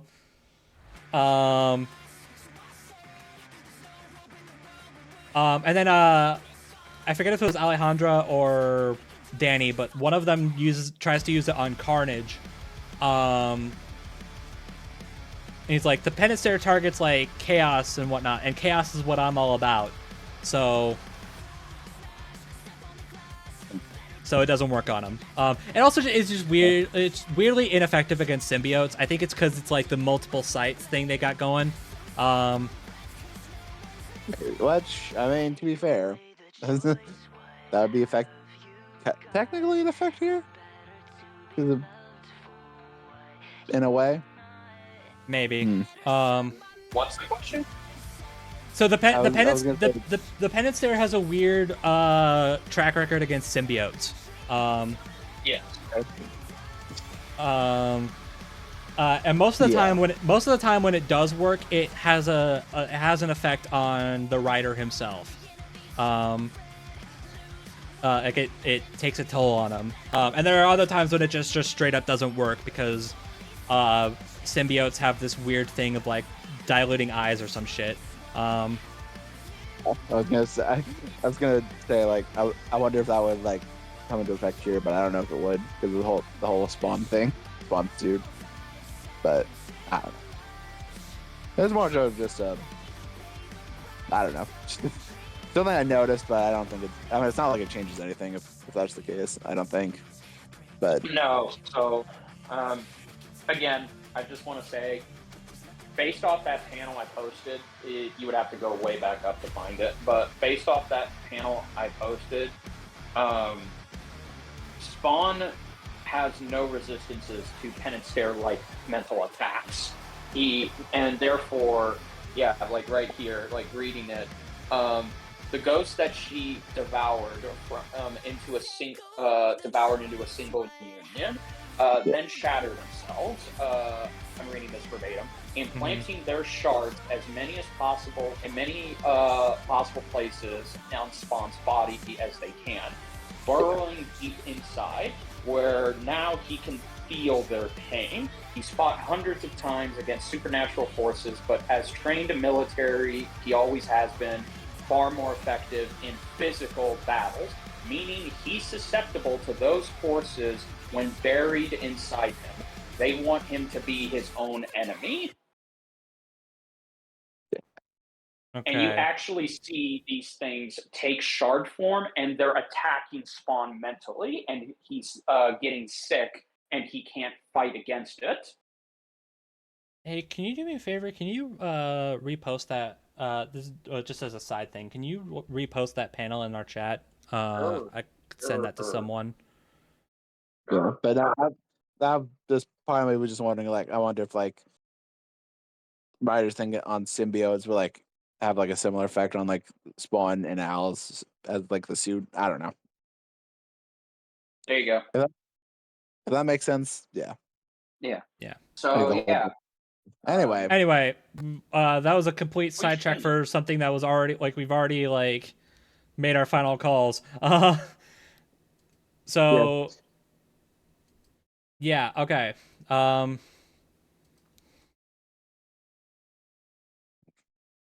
We're all going Okay. Ghost Rider. yep. we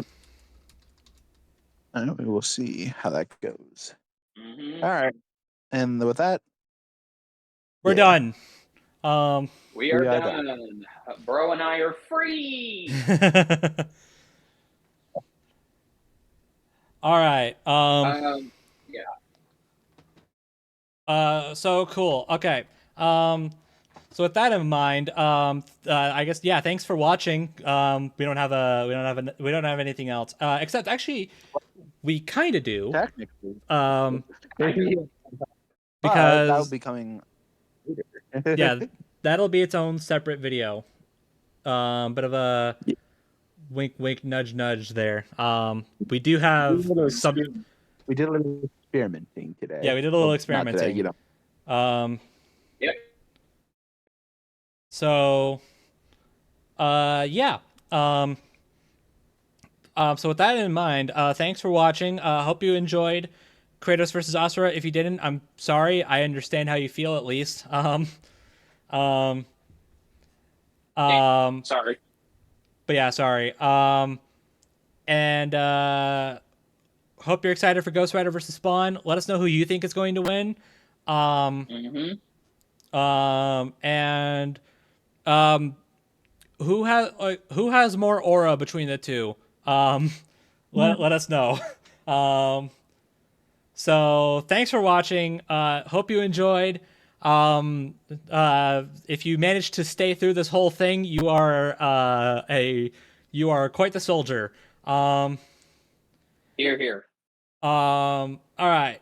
So thanks for watching. Hope you enjoyed, and we will see you all in the next video. Bye, everybody. Bye bye. Bye.